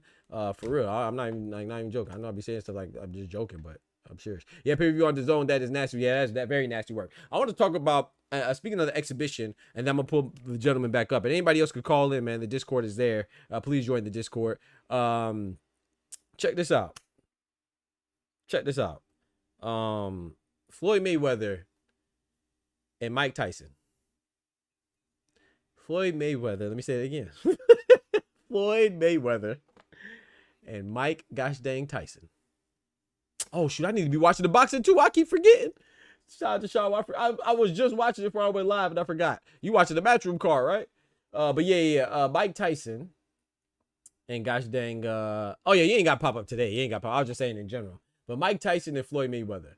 Now I know, but this is gonna be controversial. I know Ostrich might get on my head. I know Thomas might get on my head. I know Pat, Tay, y'all might get on my head top. But I want y'all to think about this, man. Is Floyd Mayweather versus Mike Tyson really a problem? Like, I've been hearing like a lot of like with this outrage. I call it false sense of outrage, and I don't want to disrespect anybody because some people may feel like it is. Right? Some people may genuinely feel like it's a problem. I'm gonna tell you why it's not a problem for me, and I'm gonna tell you why I don't think it should be. Because I see people that don't pay attention to boxing. I'm not trying to gatekeep boxing. I'm not. Shout out to Karma one time for the ladies. There she go right there. Now she talking. I'm a Tang just got, he's like 18, right? That's what, his second or third fight? How many fights he has now? He's like, that's a young heavyweight, Leo Tang, right? Dang, I missed it, man. I forgot. I'm over here bumping my gums, man. I forgot, bro. Let me pull it up. But I'm not even saying that you gotta love it. But I am saying that I think you should respect it. And I'm gonna tell you why you should respect it. Floyd Mayweather and Mike Tyson. Mike Tyson came back most recently and fought Jake Paul. It was an exhibition. Floyd Mayweather was just fighting John Gotti the third, whatever it is. You know what I'm saying? The great grandson of the of the infamous mob boss, right? It was an exhibition. Floyd Mayweather and Mike Tyson coming back to fight each other. They're not taking up anybody's belts. They're not occupying anybody's belts. They're not even pursuing anybody's belts. They're not disrupting anybody's rankings. They're not taking over somebody's position.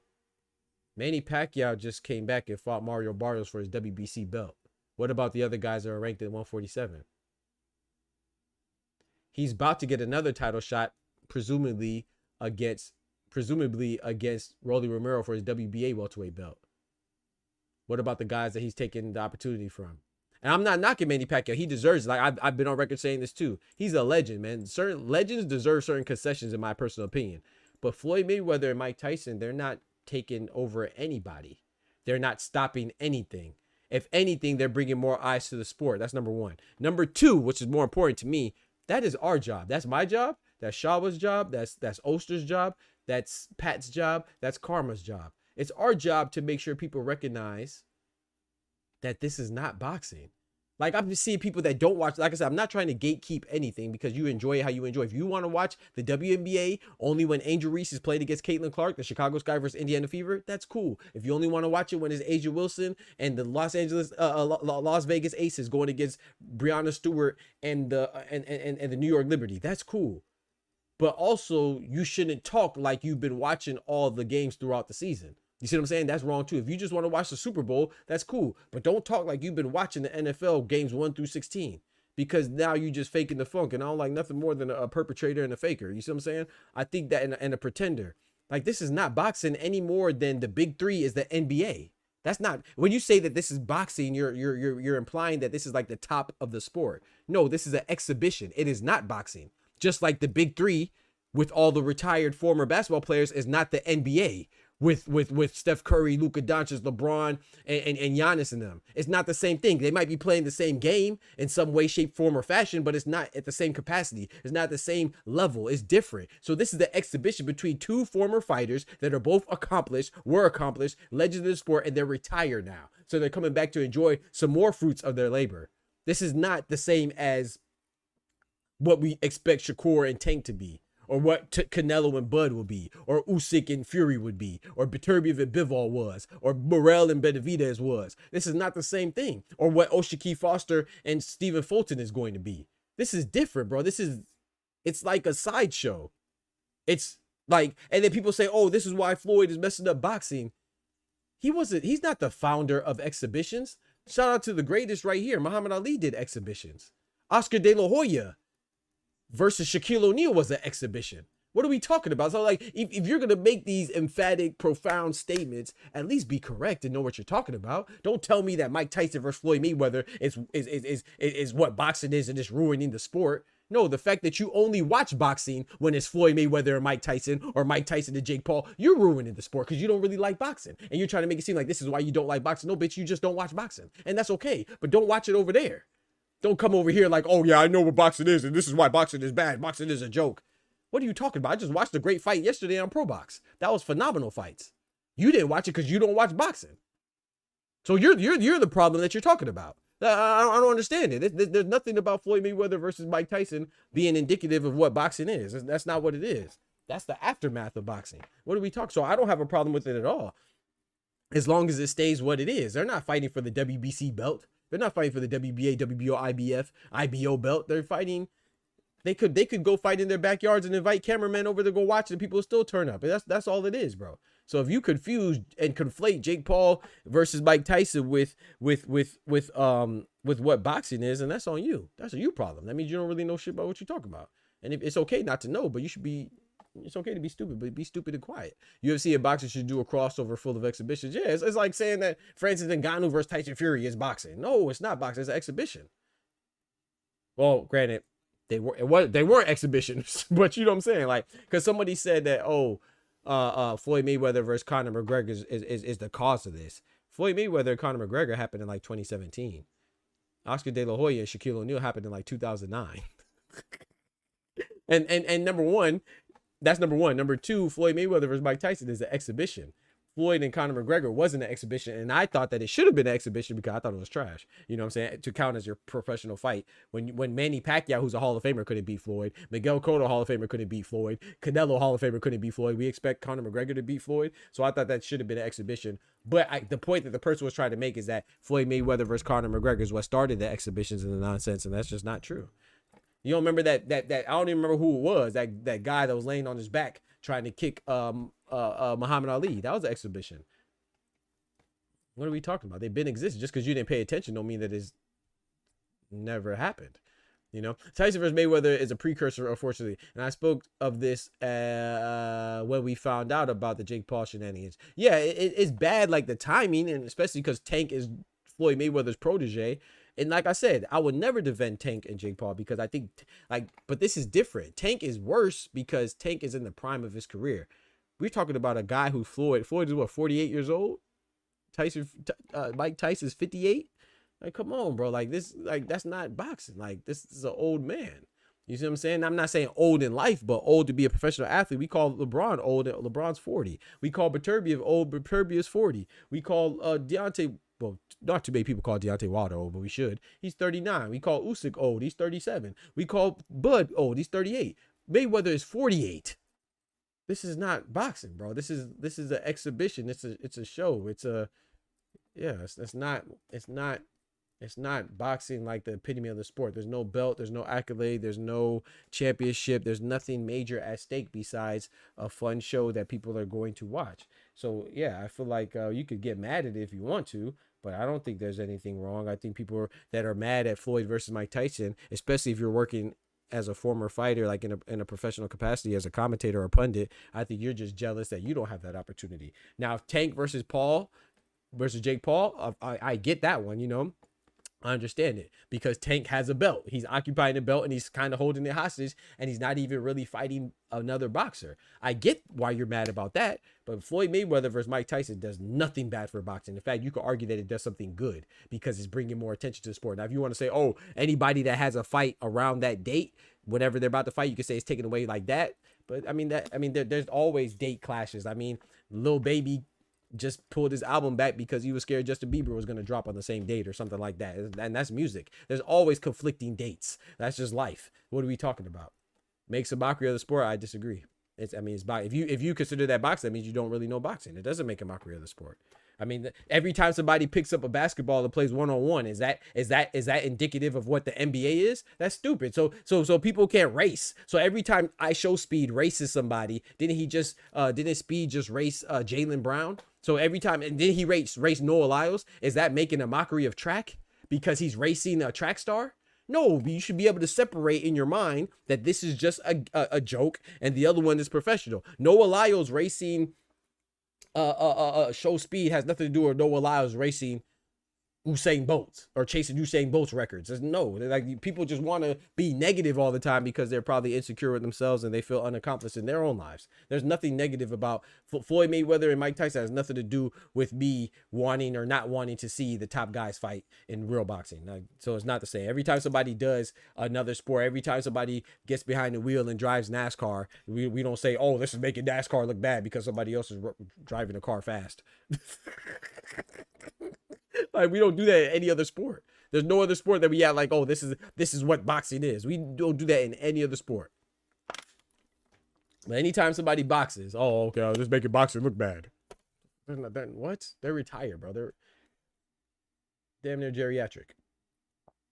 They're close enough in age to be interesting to me, right? And it's interesting, you know, and it's interesting. You know, I mean, I don't really like it. Like, I'm not gonna lie, like I'm gonna watch it because I like boxing, but it's not like bad for this. I don't get that, you know. So Mayweather had no reason in the ring with the Big Show during this. You feel me? Oh, that was bad for boxing too, and it was bad for wrestling because when Floyd got in there and he boxed, he fought Big Show. You know, it was bad for wrestling because it's gonna make the Rock and Stone Cold's matchups look bad. Even though we all know they're scripted, but come on, bro. Like you could there's some things that are shows and some things that are real. You know, boxing is boxing. Against two opponents are real. Like these are just exhibitions. I don't think. And then you could argue, like I said, you could argue that these exhibitions do good because you could have like real legitimate fights on the undercards of these exhibitions, like so many people do. Like Jake Paul has had Daniel Dubois on his undercard, had Katie Taylor Manserrano on his undercard, had Bruce Shushu Carrington and Dana Coolwell on his undercard. He had Mario Barrios on his undercard. So you know, you still expose people to real boxing. I just think people be haters, man. I wish exhibitions were relegated to the retirees and non-boxers alone. I agree with that. No, I agree with that, Shawa. That's why I said I think Tank versus Jake Paul is worse because he's the active fighter. Now, I do agree with that. I'm not saying that there's not negative aspects of it, of course. But what I'm saying is that we can't act like every time somebody puts on gloves and goes in a boxing ring, that is an example of what boxing is. No, there's a sport of boxing and there's just boxing. Just like there's a sport of basketball, which is the NBA, you know, the pros. There's pro boxing, professional boxing, and then there's boxing. There's professional basketball, then there's basketball. There's professional football, and then there's football. There's professional soccer, and then there's football or soccer. You see what I'm saying? That's all I'm saying. I'm not saying that there's not negative aspects. There's negative aspects to almost everything. And I'm not saying that you can't be annoyed with it, of course. But let's stop making it seem like every time somebody puts on a pair of gloves because they're popular, that it has some type of negative influence on what the real sport is. That means that we're not doing a good enough job of separating the two. Anybody can put on boxing gloves. That doesn't mean it's boxing. You see what I'm saying? So, and like I said, Floyd is accomplished now, and he's retired, like you said, Shawa. You know, and that's why I think that Tank doing it against Jake is so bad. You know, not to mention the huge weight disparity. You know, but at the same time, every time somebody fights.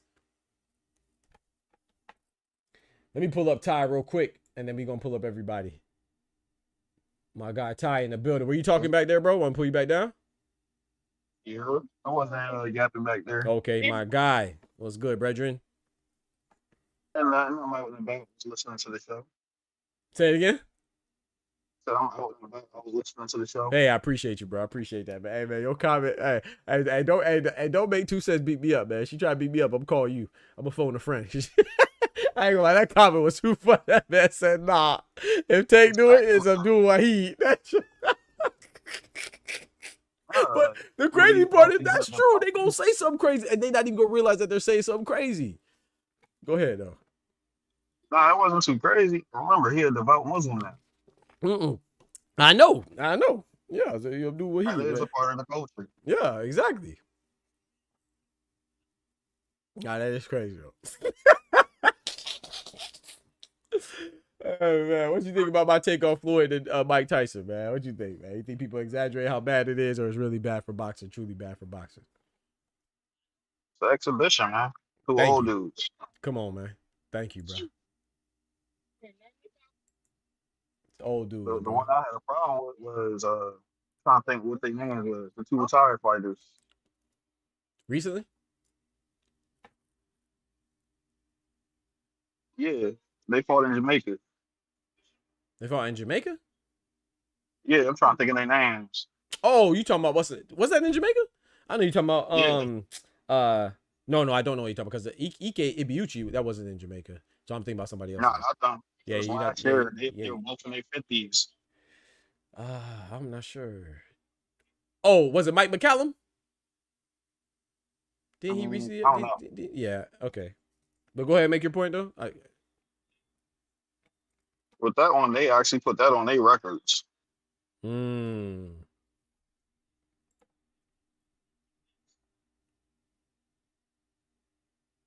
Shawa said Razor. Oh, Donovan Razor Ruddock. Yeah, he's Jamaican. And James Tony and Razor Ruddock just fought. How did I miss that?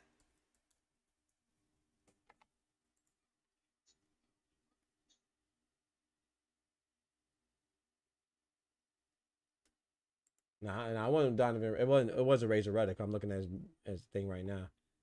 His last fight was in 2015. Nah, it wasn't him. Shout out to Donovan Razor Ruddock though. I'm talking about Bodman from Jamaica. Bodman out of Jamaica. You feel me? You know what's crazy though? You know what's crazy? I did not know. Me blood clot. Y'all know that song, How You Like Me Now? How You Like Me Now? Not the Kumo D one. How You Like Me Now? That song. Shout out to Kumo D. But dang. Kumo D, bro. That's a reference right there for your ass. Shout out to Kumo D. But I'm talking about you remember that rock song, How You Like Me Now? I can't remember the name of the group. But I did not know that's a black man that sings that song. Well, he's a lead vocalist. And he's from Jamaica. It's a Jamaican man that sings that How You Like Me. I love that How You Like Me snap. Bro, I love that song. I did not know. There's a reason why I like it, bro. The lead vocalist is Jamaican, man. Jamaican bad mind. I did not know that. Oh, it's an exhibition. Okay, it's an exhibition. I paid 40 bills for it, Lord. Oh, it's an exhibition. Oh no, but he talking about professional bout though, Shaw. That's why he said a professional bout. And they counted for the records. I did not know Buddy was a Jamaican man. How you like me now? I love that song. I like what's that one called? Horrible Bosses, one of my favorite movies. That's like the theme song for the Horrible Bosses series. But yeah, I'm gonna pull up the other fellas, man. We gonna rap, man. Let's see what Oster and Thomas talking about, man. What's good, fellas? Appreciate y'all patience, man. What up? What up? Doc, you gotta stop picking on me, Doc. I don't even be saying nothing. You be jumping on me, Doc. You gotta stop that, man. Cause you my bro. That's why, man. I know. You know what I'm saying? I know you don't get offended by it. We talk. You know what I'm saying? So, hey, so you beamed my man Bodega up, dog. I was wondering what happened to him because he just went yellow. Okay, that's what happened. Beam me up, Scotty.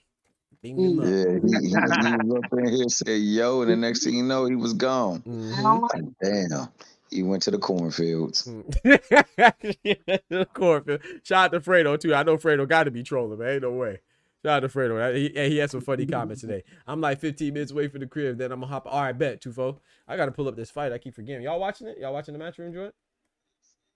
Nah, I'm in it. I need to put it on. I was watching the prelims. It was on YouTube. I'm gonna go pull up and see if I got it on. I think it's on DAZN. Let me see. Hey, yo, you know what's the funny shit about me though? What's that? A lot of fights I like to watch on YouTube. Mm-hmm. Cause I be having to like rewind fights and watch it. And I gotta take the commentary off because they be talking blasphemy. Facts. They be talking straight blasphemy. Like you can't watch that shit. If this was back in the days and you listen to a boxing match, you wouldn't know who winning.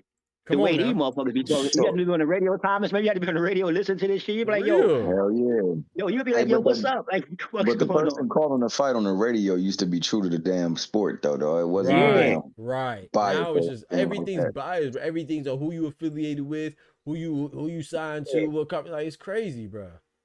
Them niggas be spooks by the dough, so to speak. Hey, let me say this, man. Shout out to Doc. I had to go back. I was sitting here talking. I was wrapping it up with Oster. I had to go back and find my way, dog. Like I said, now you can give us free. So what I was saying was elite game manager, right? That's what he was referring to Tom Brady, meaning he was the best, the supreme at doing what he did. He managed the hell out of a football game. Absolutely. Not only from the offensive standpoint, but he also can manage the opposing team's defense. Yep. That being said, one of the names that was mentioned, and that's where I lost my way, was Gabe Rosado. My man is an elite cross-world fighter, dog.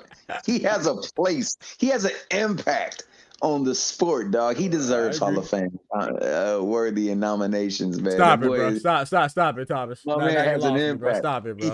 He has an impact. Yeah. He has an impact.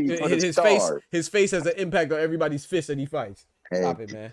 I mean, ain't nothing but a punching bag, man.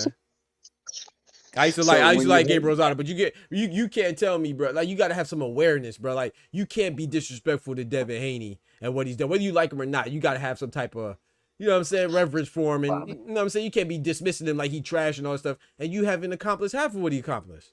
Yeah, he was wilding. He wilding, bro. Like, you know what I'm saying? I like him, but he got people ready, though. He got people ready on their road. He did. But I was Like I saying said, if Devin Haney is trash, then I got to keep the same. By his standards, he's trash.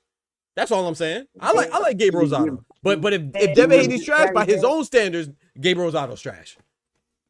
Hey, yo, he Doc, you heard what Tim Bradley said? He said, man, you could throw a feather in the ring and hit him. You could throw a piece of paper in the ring and hit him. Anybody can. Wait, Tim Bradley said that about who? About Gabe Rosado?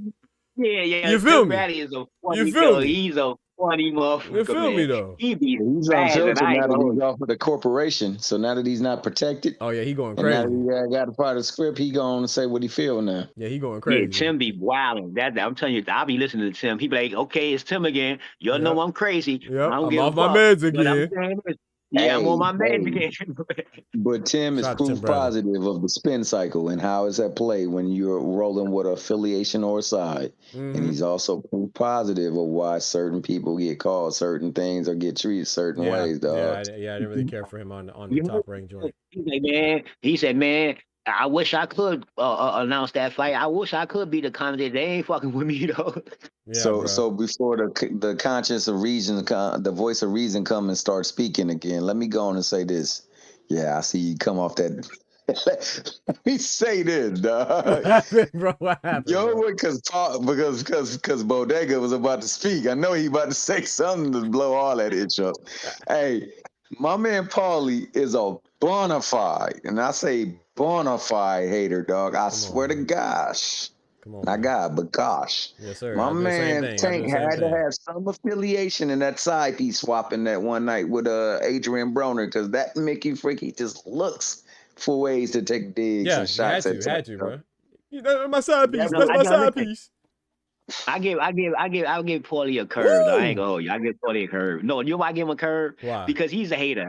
He's a hater for sure. He's a for sure hater. No doubt about it. But he's one of those haters that I say perfected hating. He perfected it because he do it in a way where he perfected it because he throw it in the middle of his con. Like he'll start out saying something. And then it's like a Mayweather thing. You start out talking about Tank, and then it's be about you. Like that's how Paulie is, because he get me in the beginning because he be speaking facts, and then he hit you with the hook. I agree. He hit you with the hook at the end and be like, "This is what he said all this." So you be like, "I got all y'all," and then the Tank come in there some kind of way. It just come into Tank some kind of way. Tank or Canelo. Yeah. This man said that, and I don't disagree with this take though. It's kind of a testament to what you said. Like he'll have good takes, like he said that he thinks Terence Crawford winning is good for boxing because that'll free up the belts that Canelo is holding hostage. And I was like, hey, that's like what you know what I'm saying? It's like he makes sense that it's good, but it's like we know you just don't like Canelo, bro. Hey, these boys fighting, bro. Yeah, he can be my boxing lawyer all day long. Facts, yeah. He gonna get you off some shit for real. Yeah. These boys out here fighting, man. Dickinson and Troy Williamson. They are fighting. Oh shit, I'm in the fucking kitchen. I'm not even out there. Hey, but shout out to Pro Box, because Pro Box definitely is like the pulse of the sport, man. They give you they truly are the Turkey of boxing, man. I know a lot of people say Turkey give you the fights that you want to see, but if you really want to see some good boxing, tap in to Pro Box, man. Each and every night. Friday night fights back on. That's what they need to have. That's what need to come back on. Those was the best fights. Friday night fights. Yeah, that's how I feel like Pro Box is, though. I ain't gonna lie. I feel like Pro Box is becoming like the Friday night fights for real. A lot of the fighters that I see today came up for Friday night fighting. I'm telling you, I seen some good ass fights on Friday night. You know why they were so good? Because I didn't know 92% of the people I'm looking at fight, because it was just random motherfuckers. They be throwing down. They be I sit here watching that shit like, yo, whoa, boy. Yep. That's why I like the when I used to see the like I always believe like the lower weights 122, they be talking about heavyweight throw blows. No, those lower weights, but they be blowing for blow. Like no homo. I swear to God, these motherfuckers be throwing. I be like, yo. And they be skinny, and they be taking all these punches. They be throwing like 200 punches. I be like, yo, these motherfuckers be fighting. Yeah, like, that's why I like. I would hate to run to one of these motherfuckers in the corner, doc. You hear me? You come out the supermarket and you be with one of these motherfuckers. You be swinging forever fucking with these dudes. Yep. Yeah, that's a fact. Shawa says shame on Pro. Yeah, I was kind of annoyed with that. Like, how you not show Scooter Davis's fight? I thought that was kind of crazy. Because at first I thought I missed it. I was like, dang, did I start? Did it start earlier than it was listed? And then I peeped that they didn't even show it. Well, shout out to Scooter Davis though. He got the dub. Derek Davis, Scooter Davis. You know what? Hey, speaking of that, man, shout out to Shawa. You just remind me of the Shawa. And there's no disrespect to anybody in your political views and stuff. But if you aren't a proponent for what the current POTUS be talking about, you got to stop saying that great again. Stop saying make blank great again. Every time you do that, you are showing love and paying homage to that nonsense he be pulling, man. I don't know if people realize that, but it is. Like, the reason why I say that is because I was watching Derek Davis, and they said make Shark great again or something like that. I don't know if they're trying to diss Aerosmith. I don't think so. I just thought that sounded funny. But like, make Shark great again, make this great. Every time you say that, bro, you're showing love to that goofball in the Oval Office. I'm not saying, one time for America. I'm American, so I wish him the best. But yeah, that dude be on some nonsense, man. But that's just me, though. Yes, sir. Hey yo. Let me say this because I wanted to respond back to. He does craft his words genuinely well, and he does lace it so that he can say what he says at the to bring. It's like setting up the punch for the knockout. He's loading up for the knockout hate that he's about to do. Come on, Paulie. Just like in the days, making things great again. Just like them days when they used to put sheets over yourself so that they can go out there and set fire and pull people and wreck people apart. He's protected by the sheet or the veil, so to speak. Because if it would have been another folk that don't got that veil, it'd been problems. Come on now. Yeah, facts. Hey yo, let me ask you something, Doc. Yes, sir. Who you think gonna pull off that Fundora fight with Thurman? I got Fundora, man. Who you got? I got Thurman, Doc. I ain't gonna hold you. You got Thurman? Hey, I'm not mad at that, man. Yeah, I got Thurman, Doc. I ain't gonna hold you, man. I'm rooting for Thurman, but I got Fundora. I always like the way Thurman fought. I always like his fight style, and Thurman is a student of the game. He's not just a boxer. He got knowledge to the game. Yep. You get what I'm saying? He got good perspective of the game, and I like when I see him talk. He Thurman, and I like Thurman because he always joking and fucking around, but he take this shit for real though. Because he's a student of the game. So I'm just looking at. I know Fundora height and all that shit, and we ain't see Thurman in a minute. You know what I mean? In a fight like this. So I understand because I'm sitting there saying, damn, Thurman, this motherfucker like 7 foot. And you know what I mean? I'm telling you. I'm like, this motherfucker like 7 foot, man. Yo, that's, hey, Doc, that's like, you know what I mean? In war, they tell you in war, in the rules of engagement, they say like, if the people up top shooting at you down, 9 out of 10, the ones on top going to win because, you know what I mean? It's just an uphill battle. Exactly. You know what I mean? Uphill battle, like Fundora is like an uphill battle. All for 12 rounds. You fighting up, like you punching up. So I don't know, but I mean, Thurman got skills, man. I respect Thurman's skills, so I ain't gonna hold you. I respect his skills, so I really feel that he got a chance to pull this off, man. It depends on how he come into this fight. Yeah, you got to commit to that body and stuff. I just think with Fundora, I think just his inactivity. I know Brock Jarvis was a good. I mean, not Brock Jarvis. Yeah, Brock Jarvis was a nice little bounce back, I guess. But I just don't think it's enough for me to think that he'll beat Fundora. But hey, Keith Thurman definitely has the footwork. I think he can do it. Yeah, man. I just got Fundora. I think those angles. If the fight even happens, man. If the fight happens, man, I don't know because you don't think it's gonna happen. It's not that I think it will, but I just can't trust Thurman, man. You saw Thurman fall off the stage. He might injure himself, man. I meant to tell you that because Thurman got like that. He got like that. Oops, I made a mistake. At the end of the fight, like he always get to the end of the fight, and then something happened to this dude. Like either he got an injury in camp. I don't know what. Yeah, you right about that. He got bad luck when it comes to that. Come on, man. That's what I'm thinking. I'm thinking he might hurt himself or something. The man fell off the stage, bro. Ankle gone, bro. Yo, did you see this motherfucker put the chair on the stage and stood up? Yeah, I said, Thurman, you was a funny dude with that, man. That was funny as hell. Yeah, that was funny. Yeah. Shout out to Nonito Donaire. Nonito Donaire said he wanted his credit. He said he was the first one to face off with Fundora like that. Shout out to Nonito. Oh, yeah. Shout out to Nonito, man. But I'm saying, I seen when who was that knocked Fundora down? That knocked him out? Knocked him out was Brian Mendoza. Knocked him down. Erickson Lubin also knocked him down. See, I think that footwork with Keith I think that footwork might be a problem. That's the only thing I I'm agree. saying. I Those agree. tall motherfuckers can't spin the way you know what I mean. I agree. A tall motherfucker is like a fat dude. He can't spin the way you spin. You know what I mean? Yeah, I So agree. I I definitely think think that's Fedora how get to that's the how that's side. how Thomas is gonna win. I mean, if he wins. I mean Thurman, if he wins, that's how. I think it's gonna come from a hook from the side. That's the best way to get Fandora. You got to step to the side and throw a hook on his big ass. True Bro, story, I'm dog. gonna be honest with you. When you seen them two facing off, he almost turned his navel, bro. That dude Fandor is tall, dog. Yo, Yes, he bro. is tall as hell, man. That's like Doc, that's like reaching for cereal in the top cabinet all day long. Right. Like that's your job all day. You got to keep reaching for it all fucking day. You And you like, gotta make sure damn. you gotta make sure that power come with You it gotta too. be on That's the your crazy Yeah, part. you gotta be on your yeah. tippy. You gotta damn near be a ballerina to go on and fight that Mickey Freaky to hit I'm him. Right. telling you, man. I know. I'm gonna tell you one thing. Thurman should have practiced in camp. He should have practiced that Superman punch. That might work. You know, you I'm jump up saying, and punch that motherfucker. got Yeah. to, gotta do something. Gotta do something, man. Jump up. I think, but to be honest with you, you know who I think would have washed Fandora? Who that? You know who I think would have washed in his prime? Who? Roy Jones would have beat Oh yeah, oh yeah. Flame. I thought you I guys think said he would have beat Flame. hell yeah. Because he tall, you know what I mean? I think Roy would have danced around him and beat him up bad, like real Yeah. bad. Fandora ain't. That's what I still have, like I said, I'm picking him, but I still have questions about Fandora because let's face it, you know, he fought Tim Tszyu. Tim Tszyu was compromised, whether he would have won or not. Tim Tszyu was still compromised, and then after that, he fought Cordell Booker. No disrespect to Cordell Booker, but I'm not sure how good he is. And then after that, he fought Tim Tszyu again. When you know Tim Tszyu was already smoked by Bakram, so I'm not. But I don't see, I'm not sure. I really don't see I'm still trying to figure out what's good about Fandora. I don't think that he's that good. I think people just fight him wrong.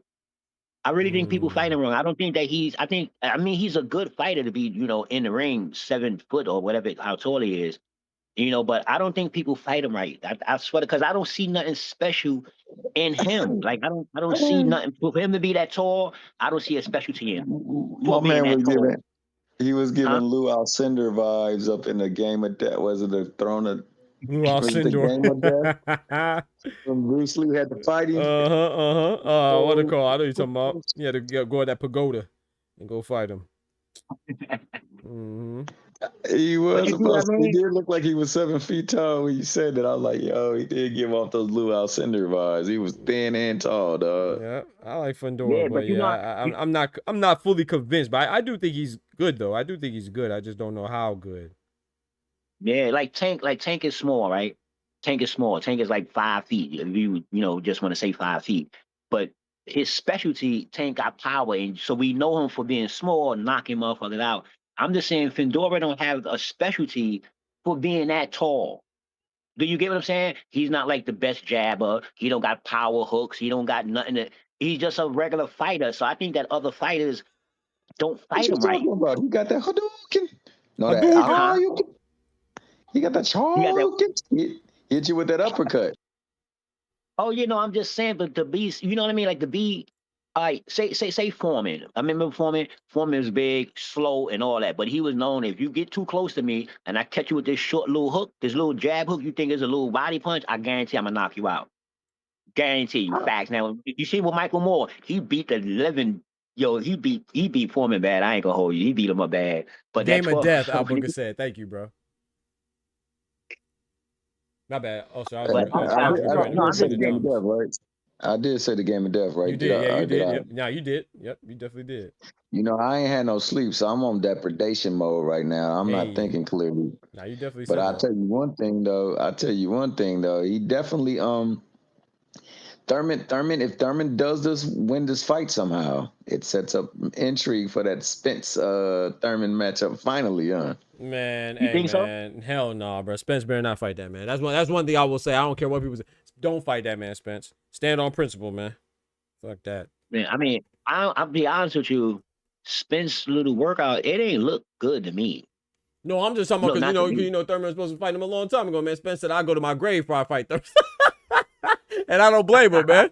Nah, bro. Spence was Thurman weak for that, man. He's supposed to be fight Spence, man. I feel you on that, Doc. I'm just saying it sets up It does the set it up. intrigue. You right. You're absolutely Because right. they're gonna try to push that fight. They should. And Yeah, they should. It makes sense. But I feel what you're saying. I would definitely stand on that principle and not give him that opportunity that he was willing not to give me. Right. And I do agree with Oster. I don't think he looked too fluid in that damn workout video. That workout looked bad. I thought it looked bad. Yeah, that looked bad as hell. That looked bad. I was like, man, I wouldn't even put that video out. Yeah, and it could be a lack of, you know what I'm saying? It could be a lack of familiarity thing. I don't know who the trainer was. I didn't really recognize him. Maybe it's a couple I was trying to figure out. I was trying to figure out when the video was made. Was it like a year ago or was it now? And they just pushed it out. Yeah, so I was trying to figure it out. I couldn't. Yeah, it was recent. Oh, okay. It looked recent to me. Yeah, it looked recent as hell. It looked recent. He looked like he been out there in the sun because he looked so much darker. Right, than he normally is. Yeah.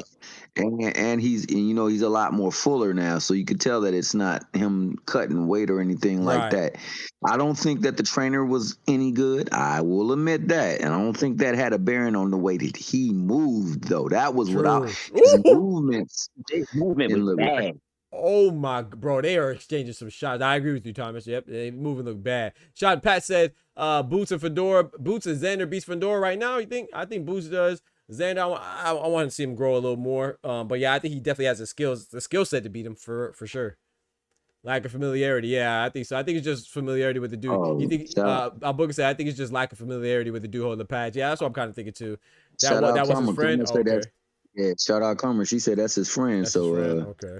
That was probably friendly pad work too, but it wasn't too friendly to like the look. That wasn't friendly to the audience, bro. Like, and honestly, for me, because if I rock with anyone in boxing, I rock with Spence, bro. I really do. And I'm gonna be honest with you, bro. Like, it looks like that's why he wasn't getting fights. To me, they were probably like, nah, man, we don't want to put you up in there. You're not ready yet, man. You got to get some stuff together. And honestly, bro, nah, I'm gonna leave it there. I'm just gonna leave it there. Well, I'm gonna ask you this though. I mean, like, I know that we've been saying that a lot. Like when I say not us individually, but just people, all of us collectively, right? But I do remember when Errol Spence said, I'm gonna come back when I'm ready. So I don't know how much he's really trying to come back himself. Like, I don't recall him ever saying that he's coming back. You know, I feel like it's always been speculation. And I know he did put that one thing with that picture with him and where he put like 154, I'm coming or something like that. But I never really seen him. I don't know how much of it is legitimate, him anticipating coming back. I mean, him coming back for real, or just us anticipating him coming back, or we thinking that, oh, he's not getting an opportunity. It might be on him. Maybe he hasn't really wanted anything for sure yet. But anyway, I with all said and done, I hope he don't come back either. I don't want him. That's what my bro. That bud whooping. Oh boy, I said, dang, not like this. Not like this. Yeah, and like I'm not taking nothing away from Bud, bro. Bud was fantastic, and Bud could be that fighter that when the moment rises, his skill level rises too. Yes, but I do know what I saw prior. Right. To him even walking in the ring in the interview, man, he just didn't look like Spence of old. Yeah, he didn't. And I think that's why he ain't got in the ring. Yeah, and I'm not trying to take away anything from him either, bro. But yeah, I'm not trying to take anything away from Bud. I think both can exist, you know what I'm saying, at the same time, not mutually exclusive. I think that Spence could not be 100%, and Bud just had a hell of a performance too, you know? I think it both could exist. Yeah, Bud definitely was on the blue pill. Yeah, he was definitely on the blue pill. Yeah, that ninja was matrix. Right. Shout out to Twofold, man. What's good, bro? All right, here we go. Yes, sir, man. Ain't nothing much, dog. Just chilling, man. Twofold. What's the word to you? Hey, Thomas, you said Bud was on the blue pill? Oh, yeah, you can't say that because then people gonna think steroids for real. He's talking about like the Matrix, though. He's talking about like the Matrix. I know. Nah, if ever I say anything about him being on some stuff, I would say he was snacksational. Snacksational is crazy. Especially to stay away because of his style. He too much, aggressively. Yeah, like, can you imagine? Remember, he did hop in there. I will say that. No, you know what? Thomas is right because I do remember. Didn't he hop in the ring with Fedor? I forgot about that. So that he did make it seem like he was. I forgot about that. So he remember, and right. Bud was hot because you jumping the line. How you gonna jump the line? Yeah, he was like, I don't do lines. Yeah, I remember that. You're right. I forgot about that. You're right. So he did add to the fire. I forgot about that completely. It just came back to me. But But like still Pat said, oh, like Pat said though, like can you imagine Errol Spence, man, like against Fedora? That's food for Spence, man. But right now, man, Fedora might put that. Nah, that I work don't know on about Spence, that man. one, Doc. You don't think so? I don't know about that one. I What? don't know about that one. The Doc. old Spence, Spencer, man, break Spence will Fedora real smoke stuff. Fedora, bro. Stop it, I bro. don't know. I don't know Spence about will that walk one, him Doc. down and break that man down at the body, bro. Man, Fedora, man, stop No, it, I'm bro. saying, yeah, but I don't know about that one. For real? Cause Spence fight Oh, straight. No, listen, Spence fight straight. He don't fight in angles, man. So that right. may be different. You know, that's like a Tim Tszyu coming at Fedora. I think that's the worst way to fight Fedora. Come straight at him. It 'Cause might he's be, but tall. not for Spence. Spence would have did the same. And it's so crazy. Spence would have walked down Tim Tszyu too. He'd have walked down Fedora, would have walked down Tim Tszyu.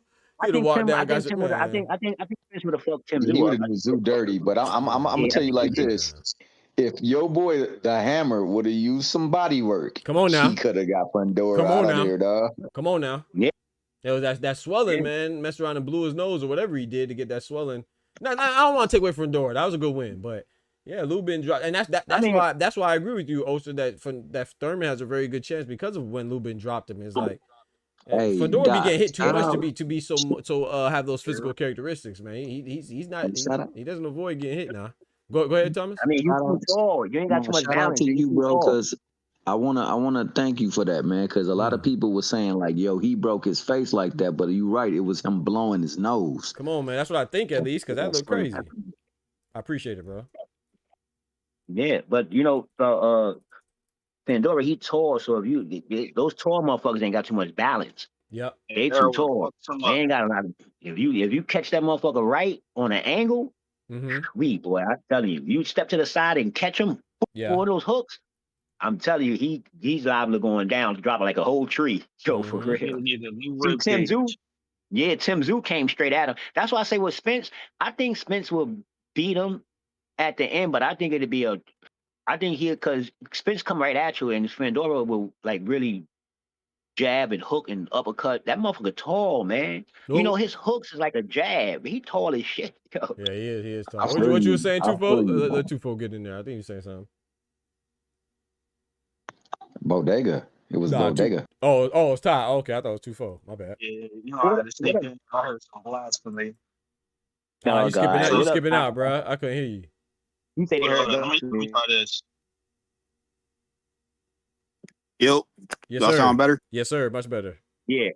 Turn up my trap phone real quick. I heard a blasphemous statement. Mode activated. Yeah. I had to turn my minutes up. Fucking God, man. What was the blasphemy, bro? So the big fish not cooking on Fedora. Yeah, that's crazy. He cooking this man. I get the perspective of Arrow saying he only come forward, he do this, but that's the big fundamental. Big fundamental. He gonna step to the giraffe. He gonna work in the pocket. Them uppercuts not gonna work. Them little short hooks. They look nice, but you gotta land first. He not doing that with Arrow. That boy gonna need a new rib cage. Yeah, for sure. But Earl gonna pay a price for that though. He gonna pay a price for coming in. He gonna pay a price. That's a fact. He gonna pay a price. So he better be ready. I'm not saying Fedora gonna win. I think Earl gonna win. I think Earl gonna win. You know, at the end, but he gonna pay a price. Fucking with Fedora. I'm telling you, he gonna pay a price because Earl do that lunging shit a lot. He lunge when he throw those body punches and shit like that. You can't do that with those tall niggas like that. So you gotta think about who you're dealing with. Huh? You talking about Fedora with no jab? Not a lick of a jab. Start to implicate a jab into his game, like in this recent fight. But he got a mean little hook, man. I'm telling you, that's why motherfuckers' faces be beat up when they fight Fedora. That's why their faces be like that because he too tall. He looking right on top of your head. This thing about what say again? Huh? It's dudes that don't move on angles. And what Tufo said too is like he's trying to incorporate a jab. I do agree with that. And I was talking with somebody, I don't remember, and I think it was a Shawa stream or something, or maybe Just Dude's channel. But they were like how his defense is improving. And I'm not saying he doesn't like he's improving. It definitely looks like he's improving from fight to fight. But like I said, I just don't know how much of that is real or just smoke and mirrors, man. Like he fought Cordell Booker. I'm not taking anything away from Cordell Booker. and then he fought Tim Tszyu. You know, say we already knew Tim Tszyu was shot. But ever since the Tim Tszyu win, which got him the unification belts, who does he really look like? You know what I'm saying? He hasn't really fought anybody that could be like, okay, bet, yeah, Fedora really, really impressed me. Like, it's still impressive the way he did Tim Tszyu, but it was still Tim Tszyu after Bakram got to him. And Sebastian got to him too the first time with the cut and stuff, but he was compromised. And like I said, Cordell But that Booker, really didn't impress me, Doc. Oh yeah, I'm not That didn't- saying he got like a good jab or something. I'm just saying I see that he's starting to use it. incorporate it. Yeah, I got Before, you. he I ain't got really you. use it. I feel you. I'm just saying with his height, and like he said, if 2-4 say you incorporating the jab with that little hook, yo, it's hard. It's those tall motherfuckers that actually be swinging. You know what I mean? You a body puncher. That's a hell of a mix, man. You gonna pay. Hopefully you get into that body and slow him down, but you gonna pay in the beginning of the rounds to get that body. You gonna pay. But You like, definitely gonna pay. That's what's why. the name? Like Shaw was, oh my bad. Go ahead. I didn't mean to cut you off. No, go ahead. I was gonna say like Shaw said, shit. Did Mendoza get off angles when he KO'd Baby Giraffe? Said nope. He just came over the top, squared up. I believe absolutely. Hit him with that pick. Yeah. Mendoza. Yeah, but the thing about Thurman, he got footwork, so it makes it better for him because if Right, he get I on agree. angles, like if you catch that overhand right, I tell you, if you catch that motherfucker Vendora in his chin, he's liable to drop. He's like a tall giraffe. They ain't got too much balance down there. You know what I mean? He like a tall giraffe. So if you catch him on, especially something that he don't see, he's definitely going down. And Tim and Keith Thurman got good footwork. So does. that's gonna be a problem for that tall motherfucker. Keep looking from the left to the right, like where this motherfucker go? Yo. Yep. I agree with that. We got Pat in the building. What's good, brethren? Yo, what you up, hear me, Pat? champ? Yes, sir. Loud and clear. Shout out to What's you good, guys. Pat? Shout out to Oster. How you doing? What's poppin', Clay? All right. Good, man. Good. Bodega, boxing with 2-4 is there as well. Mm-hmm. Thomas, What's up, shout out to you guys. Man, everything good on this side, man. Appreciate you pulling up, bro. How's everything on your side? Yeah, all good, man. I'm just watching the zone card, but it's a bit boring, to be honest. You don't like this fight right now, though? The Dickinson and Williamson? They going Yeah, crazy. but like they don't like use defense. They're just brawling now. Like, I agree with that. So I mean, it's like obviously it's aggressive, but like it's not really like skillful. If you know what I mean? Yeah, I agree with that. You see the funny thing, Doc? Hey, Pat, you see the funny thing about boxing and boxing fans do what they want to see? You see how he's like, you see how Pat was like, yo, they just brawling, there's no skills. You get what I'm saying? But that's what Turkey want. You know what I mean? When Turkey fighting, that's what he promote. But like you say, when you see fights like that, you start to respect the sweet science of boxing again and be like, yo, come on, ain't no skills going on, man. Like they just in here just, you know what I mean? They just in here just, you know what I mean? Yeah. And also, I agree, but the difference with the Turkey is that Turkey is also like trying to get the best fighter to fight each other. Like it's not like he wants like just blood. He wants the best ones to actually be like active and not to run around each other. He wants obviously actions. So that's different for me. Like because you can enjoy like two skills fighter that not with a great level, but they use skills and defense. So someone like is not casual, he's still gonna like it because he's gonna look at every detail. But people that like are a bit casual and they don't know much the sports, they will enjoy the aggressivity and like someone getting knocked down and getting up and knocking the other guy down and getting up. But like Turkeys want the best to actually be fighting. And obviously, he doesn't. He's not saying people like, oh no, don't use your defense or don't use any angles or don't use your distance. No, he wants like people being active and not like running out of to engage basically. If you know what I'm saying, that's the difference that I have.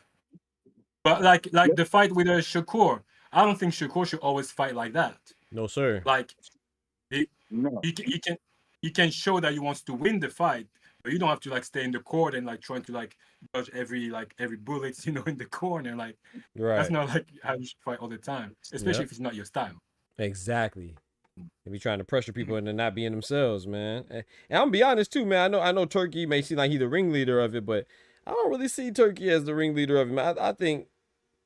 I mean, I know he's a big voice when he comes out with that Tom and Jerry stuff, but sometimes I feel like he just be pandering to the crowd, man, what they be hearing and knowing that's what they want to hear and stuff like that. And because I mean, if that's the case, then he wouldn't be interested in having Devin Haney on there or Shakur on there or anybody else that they call quote unquote Tom and Jerry. You see what I'm saying? Like he be having them on there. So I literally just typed that. you did? That's crazy. I can't put that on Turkey. Oh, that's crazy. Yeah, I see it. Ty says, I can't put that on Turkey. He appreciates all styles of boxing. Look at the boxers he's openly endorsed. Yeah, or claim he's a fan of. That Rocco Soccer shit is for the target audience. Exactly.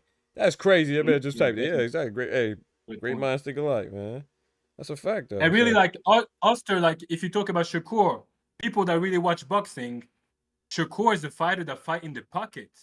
Like, he dodge bullets in the pocket. Like, so obviously, he keep his distance some time. But he's really good, like, in the pocket. Like, yeah, you know. Back. I think. Huh? Go ahead. No, I was gonna say he showed out against what's his name? The last guy. Zepeda. He also showed out against the previous fight. Padley, the British guy. Yeah, I think Shakur. Oh, he knocked him out with a body shot. Yeah, like Josh Padley. Yeah, for sure. And that's that beating you up all day long. All Shakur fights is he be in the pocket. Like that's be a narrative that's a narrative that people run with. Now, also, like I have to stop you there. The one against De Los Santos, he was definitely like keeping his distance like high. No, but I listen. Like I say, you know, I respect that because you know his hand got hurt, or that's what he said. It could have been whatever narrative he came up with. But I respect that you felt some power and you run around the ring. You adjust to all fights. You know, you adjust the fights. You'll be a damn fool to sit there. You'd be a damn fool to sit there and you know somebody feel a power and get knocked out. That's not a smart fighter. That's a stupid fighter. Right. You know what I mean? And that's why I said like the only guys who can beat Shakur is a one knockout punch guy. This is the only guy who can beat Shakur. The other one told me to be honest with you, told me with like like trying to like overwhelm him with punches and all that. They won't manage. The only guy who can do it is the guy who's got like a one punch knockout. That's the only way. But I believe Pat. Dickinson hurt, bro. Dickinson hurt, bro. I think. Maybe not. Go ahead. My fault. Yeah, I believe that the one that could beat Shakur is the one that could fight like Shakur with the IQ. That's the only thing that's going to beat Shakur is the IQ in that ring because they can adjust. That's why it's hard to beat fighters. And I don't want to. Hey, Doc, don't jump on me, Doc. I'm listening. My bad. Go ahead, bro. I ain't going to jump on you, Doc. No, sir. That's why I feel it's hard to beat fighters like Crawford or train for fighters like Crawford and Shakur's and Usyk's because they adjust to your style in the ring. So if you come in here as a bull, they got a bull little tactic to go with. If you come in there and you want to box, they got a style where they can win in their version any way you come in this ring. You know what I mean? De Los Santos is one of them. Yeah, De Los Santos is cool, but a lot of them is aggressors. See, Shakur. No. De Los Santos knows how to fight on the back foot on his back foot too. He's very elusive, De Los Santos. He's a good fighter. He's athletic as fuck. I like him. Yeah, he got power. He got footwork and everything. I like De Los Santos.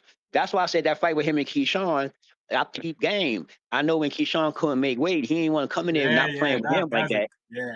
Oh, yeah. Yeah, he didn't want to play with him like that. Man, that would have been a good one, man. Yeah, that one. It would have been a good one if Keyshawn would have made it, though, dog. It would have been a goodie. I would love to see that one. Dang. That would have been a goodie. That pro box card. That pro box card was fire. You talking about last night? Yeah. What y'all think about that main event? Y'all think they was getting down on Tellez? The commentator? Nah, like with all of that extra time that they was giving White in the corner and like looking like they was finna stop the fight, the breaks with the motherfucking tape and shit like that. Yeah. I didn't really take exception to it, but now that you say that though, yeah, I can see it now. It was like they were showing us some love. Man. They was giving that nigga like 10, 15 seconds. You're right. Yeah. What he dropped him like the 4th or the 5th or something. Yeah. Tell us. Yeah. Now that you say that, yeah, I wasn't thinking that immediately when I was watching it, but yeah, now that you say that, yeah, they were showing that boy White some love, man. That was a good card though, man. Hell yeah, that was some bang ass fights. From top to bottom. Keyshawn sold What- like what Shaq you the guys- Freaker. Facts. Facts, Ty. What do you guys think about Osli Iglesias? The Oh Cuban man, that was a good bro. I was Hey, he- impressed. hey, I was impressed, man. This man is a problem. Yeah, I think Shishkin is good too. I think people, because they don't really know him like that, man. I think Shishkin's pretty Yeah, good. I that's think a that was a good great win. win, Yeah, man. that's That was a a very great good win, win. bro. That's a great stoppage too. That's a great win. Shout out to Shawa. I was able to watch it with Shawa. She put it on. That's a Shawa very good win, this one. And I believe if they can, like, I don't know how it works, but because his name is not, he doesn't have a name yet, but if they can match him with the Oh my gosh, he dropped him. I knew it, bro. Bro, he been hurt for a long. Hey, shout out to Dickinson. My bad, Pat. Dickinson been hurt for a minute, I bro. can see it. Yeah, He yeah, was yeah, hurt I for a heard. minute, bro. I don't know how. I'm Yeah, telling you, yeah. when he first went down and they ain't called it a knockdown, which it shouldn't have been a knockdown, but he like kind of melted. Yeah, you don't he- melt like you don't melt down like that. And he looked at his corner. Yeah, he- Oh, his it's body over got with. us It's down. over with. Oh my goodness. Oh my goodness, bro. Troy Williamson, bro. Lot of mercy. Oh Lord. I knew it was. Hey, shout out to Dickinson, man. He held up for a long time. Hey. Yeah, he did. Yeah, Hey. for sure. But go ahead. What you saying? Sorry, bro. I knew that, bro. No, I was just saying, like, if they can match Osli Iglesias, if they can match him with the guy who lost from a Oh from my a loss, who lost from against Pacheco, Trevor McCumbee. Macombi, if they can match him with him to get his name on the map, you know what I'm saying? Like, Yeah. because right now they still don't know Osli Iglesias, Right. but if they can, like, And it's what he fought on. That was like Thursday too, right? Like Thursday in Canada. Yeah, that was a Don't couple nobody days know ago, him. You're right. Nobody saw that. that's what I'm saying. Like, Yeah, I agree if, with you. if he managed to knock out Macombi, his name is definitely on the map I agree. because I think he will knock out Macombi. I think so too. I think he'll stop him. He's got power. My God, he's fast as well. It's like Iglesias. Wow. He signed to ESPN, right? I don't know. Yeah, where yeah, he's yeah, at. yeah. Okay. Top rank. He's top rank. Okay, I didn't know that. Yeah, 'cause I had seen them on the card with Abdullah, and it made me think like, damn, why he don't be on a lot of these cards in ESPN? Because he was on that card in Canada. I'm like, they should bring his ass to America. Yeah, that's what I'm saying. Like, because obviously he's a dangerous fighter, so he's a very like high risk. So I don't think like someone like Mbili or Pacheco, I don't think they'll give him in the fight. But I mean, he if got to come knocks fight out- somebody. What you saying? He's my got to bad. fight someone who just came from a loss, and Macombi I think is the perfect guy because he See, I came didn't from a know loss. though. I thought isn't he with the Eye of the Tiger or whatever the thing called? Yeah, it's Eye of the Tiger. It's not Okay, with Top okay. Rank. It's Eye of the Tiger. Okay. Oh, I was gonna say okay, but they probably have a good relationship with Top Rank though. Like you know what I'm saying? Like maybe they share Yeah, fighters. You probably. know, I don't know, sometimes but they be doing that. he's a problem for sure.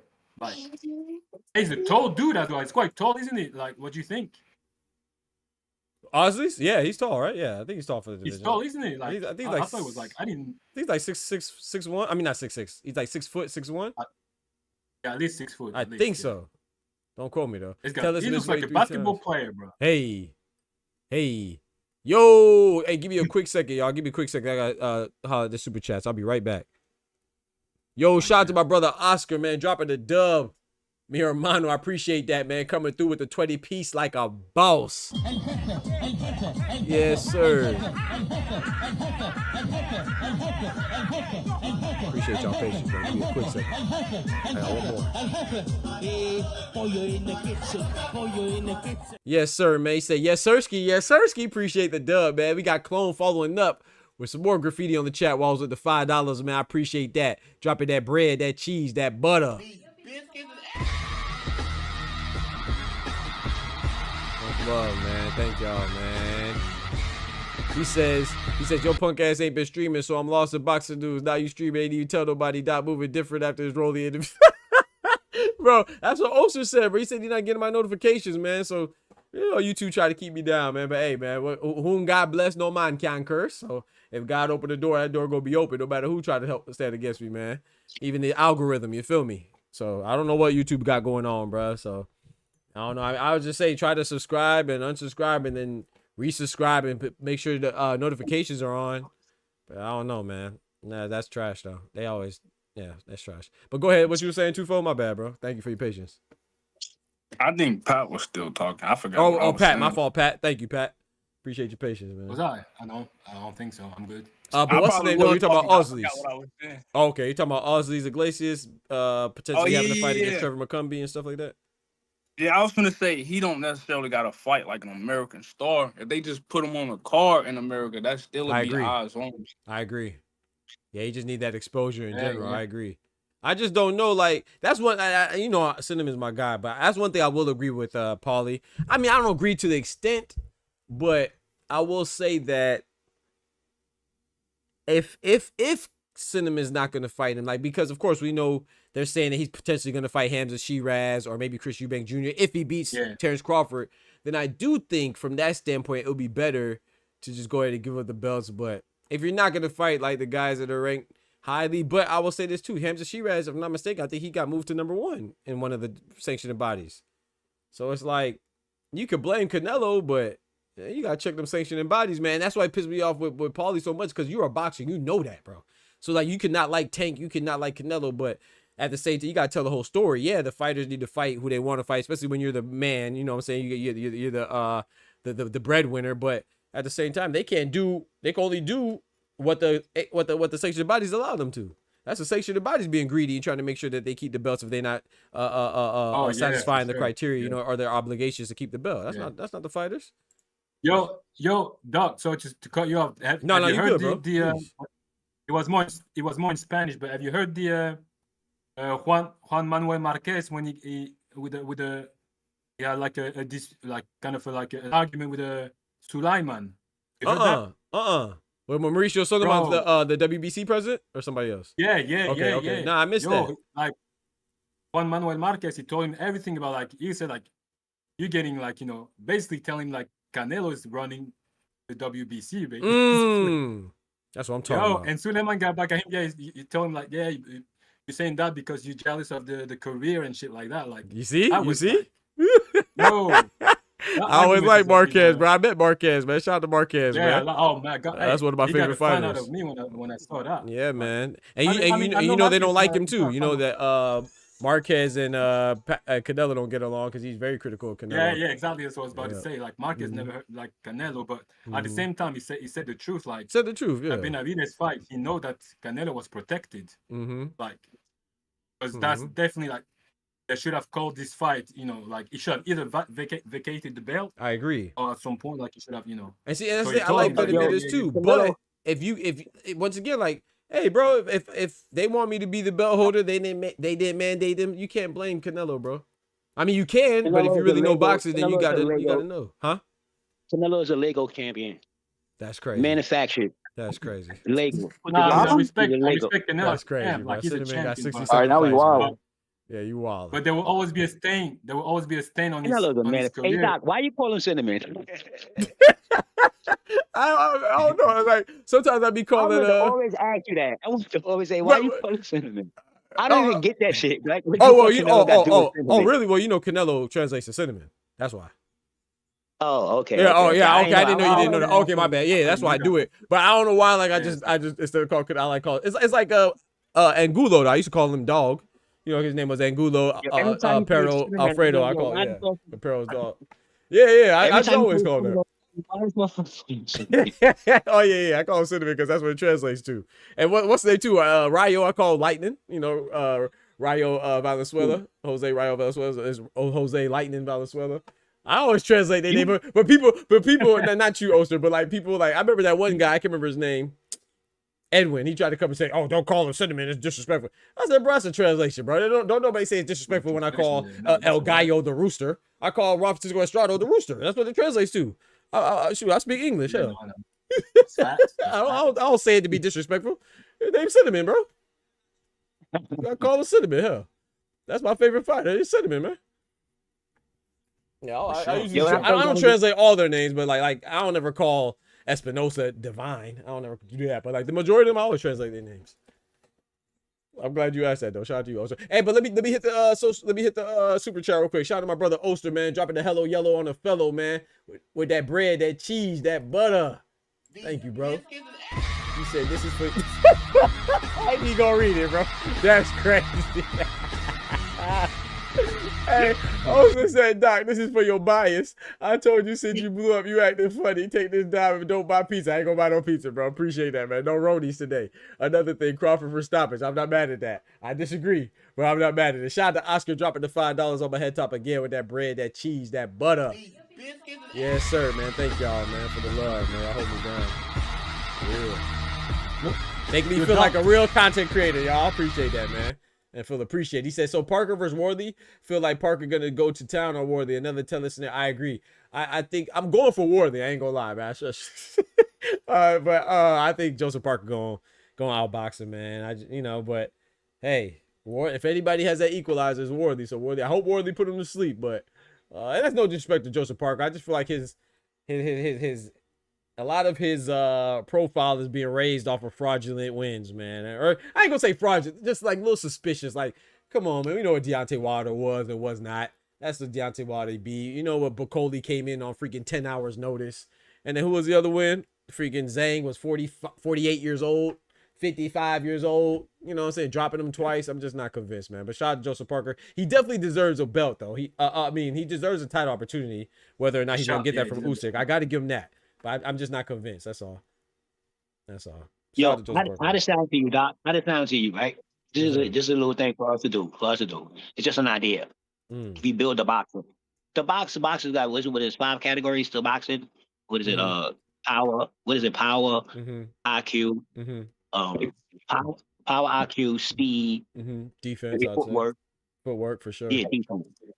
So what will you'll pick the 5. You'll pick the 5 because you're the content creator. You want me to? We should build the box. Yeah, we'll build the boxer. Like we got to stay in the same weight class. You got to say like if it's 147, you got to pick one skill. We got to pick one skill from each boxer that you'll take to build your boxer. Like say for instance, you'll take Mayweather defense. You get what I'm saying? You'll take Oscar offense, something like that. You know what I mean? Or you'll take this person IQ and you'll build your own boxer. We all do it. You'll find a weight class and we just do it. So on some fun shit. How to sound to you? That sounds dope.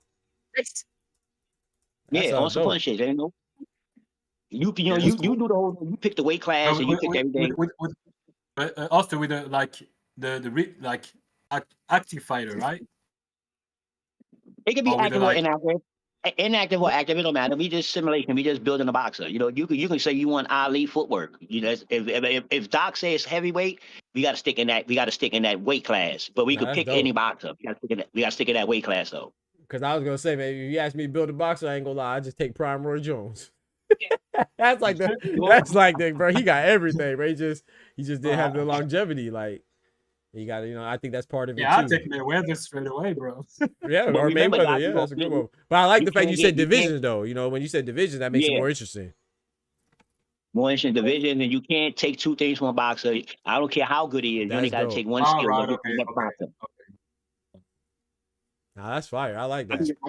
I think that'd be cool, Doc. If you set it up, if we get on time, we'll be bullshitting, and we just everybody be like, "Yo, I got this." You know what I mean? And that'd be slick. Though I thought about it the other day. If I don't tell you I couldn't get on, I'm like, "What the fuck is that?" I said, "I can't get on the channel. Like I got to be searching for this dude. This dude get a little video, and I got to search for him." Doc. I agree, but I think it's better to be with an active fighter because, like, for example, if you take like some fighters, they moved like divisions in the past and stuff like that. Like, I can, if you tell me like 147. Then, that's why. That's why Doc on. He was at 147. He was at 135. I see. So I think it's better with active fighters. So we know, like, when we're talking about like 168, there's only these guys in 168. Do you know what I'm saying? Like, that'd be cool too. Yeah. Otherwise, there's too much. It's too like. I mean, Doc put it together.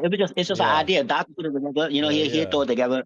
Throw it out there, and we build boxing. You know what I mean? That's a good idea. Yeah, that's a good idea. Hey, speaking of that, man, so I've been doing lately. I did like 3 of these videos so far. I want to do more, but I did like the best American fighters, the best Mexican fighters, and the best women fighters. Yeah. And I was in the little matchroom joint today, right, for this fight, for the prelims, and somebody was talking about. I don't know what y'all think. Talking about Lauren Price would beat Clarissa Shields. I said, bro, people really be wilding, bro. I like Lauren Price. Lauren Price, like the Clarissa, like, yes, the welterweight. Yes, exactly who you thinking about. The one who just beat the Liverpool lady. Yes. Bro, she just came in the game. What the Thank hell? you, bro. You know, but see, that's the thing about that, right? That same person would say that Clarissa Shields ain't doing enough because she don't have enough fights. But you gonna tell me Lauren Price, who has less fights, who not even in the same division, is gonna be Clarissa Shields because she's the This is what they said. She's the Usyk of the women's division. All right, get out of here, bro. Bro, I promise I can't make this up, bro. As there's a guy above, she said she's the Usyk of the women's division. I said, wow. No, that's like fanatic. That's exactly. It's fanatical, bro. And that's what we were talking, and we're keeping it civil. Like, Who said that? I don't know who it was. It was in the matchroom chat. We were just all talking about. It was a pretty good conversation. But then I was like, she was really going hard on Lauren Price about how Mayer's running from her, and I was like, yeah, I see it, but Mayer's actually fighting, and I was like, I'm not gonna say she was ducking or she wasn't ducking, but Lauren Price may have something where she's busy because she's not fighting anybody, and I can't say that. Mayer, for me personally, I'm not saying anybody else, but for me, if you're moving up to go fight a champion, I don't think you really duck to do that. You see what I'm saying? She's moving up to fight Mary Spencer, the WBA 154 champion. So, but then it was like we were talking. It was good. It was a good conversation. It wasn't just me and her, me and that person, but it was other people too. And then she was just went off on the whole Lauren Price is this and that. I was like, oh, okay, that's when I stopped talking because I realized. It's just a fanatic, I don't have discussions. I can't do it, bro. There's no way you can tell me Lauren Price is the Usyk of the women's division. She'll do this to Clarissa Shields and she'll whoop on her. I was like, come on, man. Come on, man. That's whether she will or she won't right. is yet to be seen. But that's wild. That's wild. Yeah, it reminds me of one of those Matchmorph things. It sounds like one of those Matchmorph things. For real. That would be like a Berlanga. Not like a Berlanga. Yeah, I was about to bring it. I was like, that would be even worse than Berlanga. At least Berlanga had like I'm more fights. I'm telling you. And she dope though. I like Lauren Price, but that's a lot. Yeah, that's what I'm saying. That's a lot. But like Doctor, you know what it is? Yes, this type of thing. The problem with this type of fanatic. Yes. They destroy their own fighter. Yes. Because if you do this and the person slip up, then people's gonna throw her like away. You know what I'm saying? Exactly. If she had the loss, and we don't expect her to be like the champion of the undisputed champion. Undisputed, right? If she has a loss, then we say, oh yeah, she had a garbage. bad night or she needs to improve or whatever. Yep. If you beat her like she's she's already like there, then if she slips up, then she's garbage. Then people's gonna like it's Throw her garbage away. after that. So I agree. Yeah. they destroy We should allow fighters to be able to mess up and stuff like that. I agree with that 1,000%. You'll never see me just throw out a fighter. That's why, like Israel Madrimov, like my boy Oster just brought up, I still think he could bounce back. I don't know how much he can, but I still got faith he can bounce back. And he has 2 slip-ups. But once the Bud, you know what I'm saying? I can't knock you for I can't say Bud is the best and then knock somebody for losing a Bud. You know what I'm saying? He's the best. Madrimov is like. Nah, I can't. No, it's not done. Nah. Hey, Doctor, I don't know if you guys agree, but tell me, don't you think that Madrimov against Virgil, Madrimov didn't look right? Yeah. I believe that he was sick. Now I will say this though, Pat. I gotta say this too though. I don't. Yeah. I can't give him a pass. Like I still got to go give Virgil Ortiz credit. But I do agree. I believe him that he was sick. I believe that he wasn't 100%. But that's his fault too. You know what I'm saying? What you mean sick? From Virgil. What you mean sick? What you mean sick? He said he had bronchitis. You could see on his face. You could see he didn't look right. Like, he looked all extra sweaty and. He didn't. You're not getting that pass. That's why he gave up on that jumping. Hey Doc, nobody look right when they get their ass kicked. So no, they ain't look like one of them. They ain't look like one of them. But let Ty go ahead. Let Ty chime in, bro. Let Ty chime in. Go ahead, bro. Ty said I'm not going. Who was sick again? Madrimov against Virgil. He looked. I didn't say it was. I'm not buying that. No, I said he said no. Pat did that. I said it because he said he had the bronchitis. That's what Madrimov on the team said. He should have pulled out that fight like he did against Bochuk. I'm not giving him no pass. And that's why. Yeah, I agree with that. But I'm not taking this away from Virgil. But objectively speaking, he looked like something was wrong. If you look at the previous fight from Madrimov, he doesn't fight like that. Like I feel like he was in the fight like he wanted his pay. He wanted to get this money. So he got into that fight. Okay. Try to survive. Remember this. Okay. He looked drained to me, like he was already tired. He didn't look right. I agree with that. No, he looked right. He looked right. He looked like Maginot. He looked exactly like me. He crazy. just ain't ready for this level. Nah, Oster right. He looked because right. it's not like Maginot didn't perform. Yeah, don't he know, he looked man. like he's not I ready don't for this know. level. I'm telling you, hey Doc, listen. I don't know, When they man. What big do you mean he's him not up, ready for this level? He fought like a Bud. He Yeah, he didn't fought fight in like he a. fought the that's He top wasn't two moving that's like guys. that's stupid against Bud. that's my point. Like we Or just was two of the talking top about what guys. Christian Shields. We just talking about Christian Shields. That's how we got to this point. That's my point. Right. We had to lose 10 fights. And Madrimov fight different than he fight. If you go look at from his 7th to his 10th fight, if you look at him fight, he don't fight the way he fight in these boys here. I'm telling you, you got to look at those fights to see it. And then you see the way he That's a good fight point. now. He's not. I'm telling you, he is not ready for this level. I don't care. I wouldn't put a dollar bill on So him. let me He's ask not you ready this. for this Let level. me ask you this. So let me ask you this. If Madrimov and Virgil Ortiz had a rematch, you got Virgil Ortiz? Yep. Okay. Because I know Easy. Madrimov is scared. I know Madrimov is scared. I don't. I know if you get him into Yeah, I don't if either. you get him I got into Madrimov. if you How get can you say he's Madrimov into scared though? Like I don't see but how you can listen, say he's scared. if you get him into a brawl, a dog fight, which Virgil Ortiz do, Madrimov is not doing that. Once he figured that out, like with Crawford, I mean, if you've seen his other fights, y'all can understand what I'm saying. Like he really is a dog in the ring, and that's why he got in the ring with Crawford. That's why Eddie Hearns was talking all that nonsense. Like he was like, "Yo, this is a fact." He switch hits and all this, and do.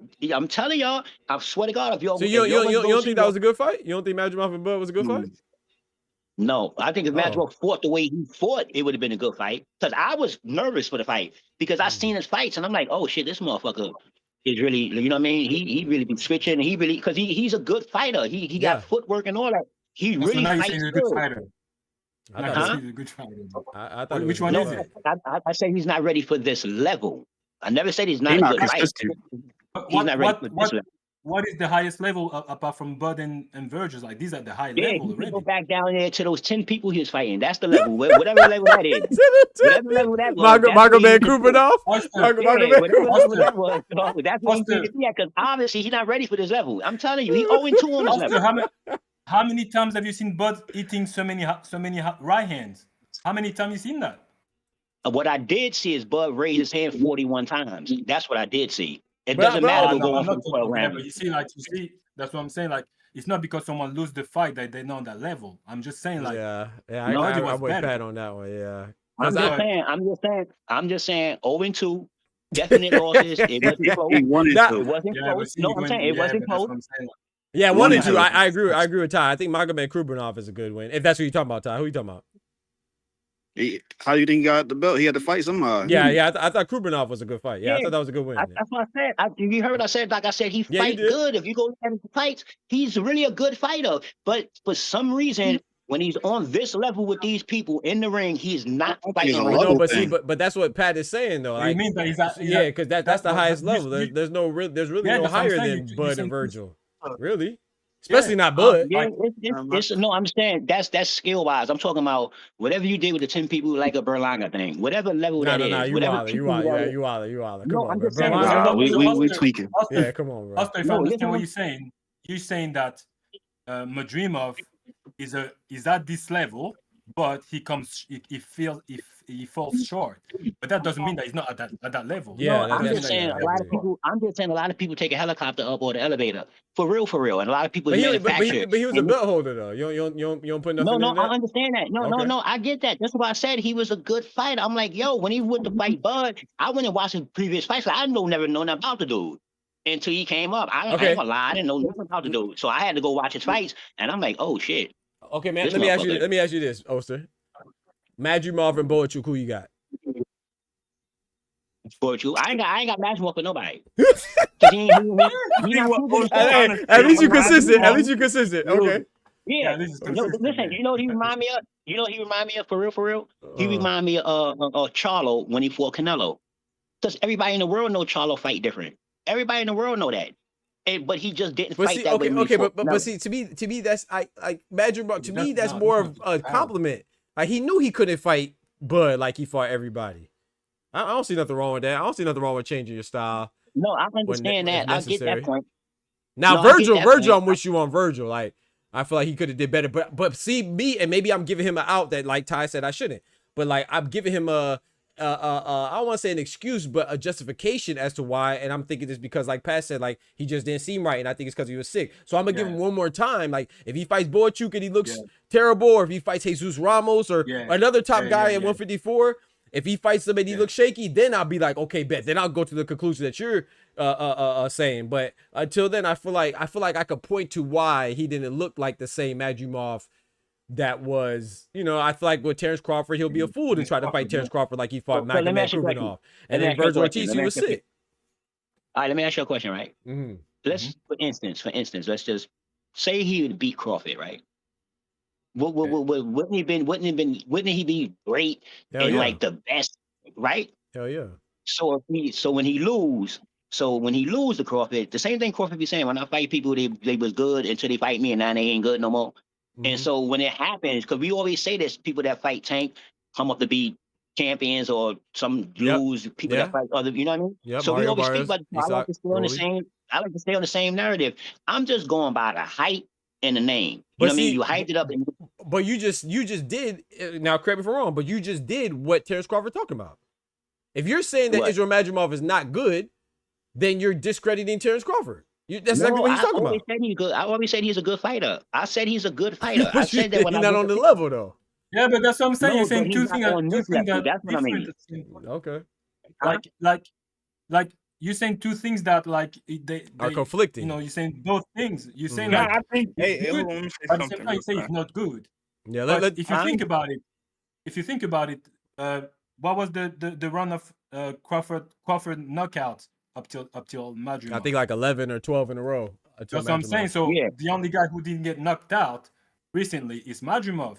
So there must be something about Madrimov. Do you know what I'm saying? But that don't make him good though. That don't make him. I'm just saying. Let Tufo get in there, please.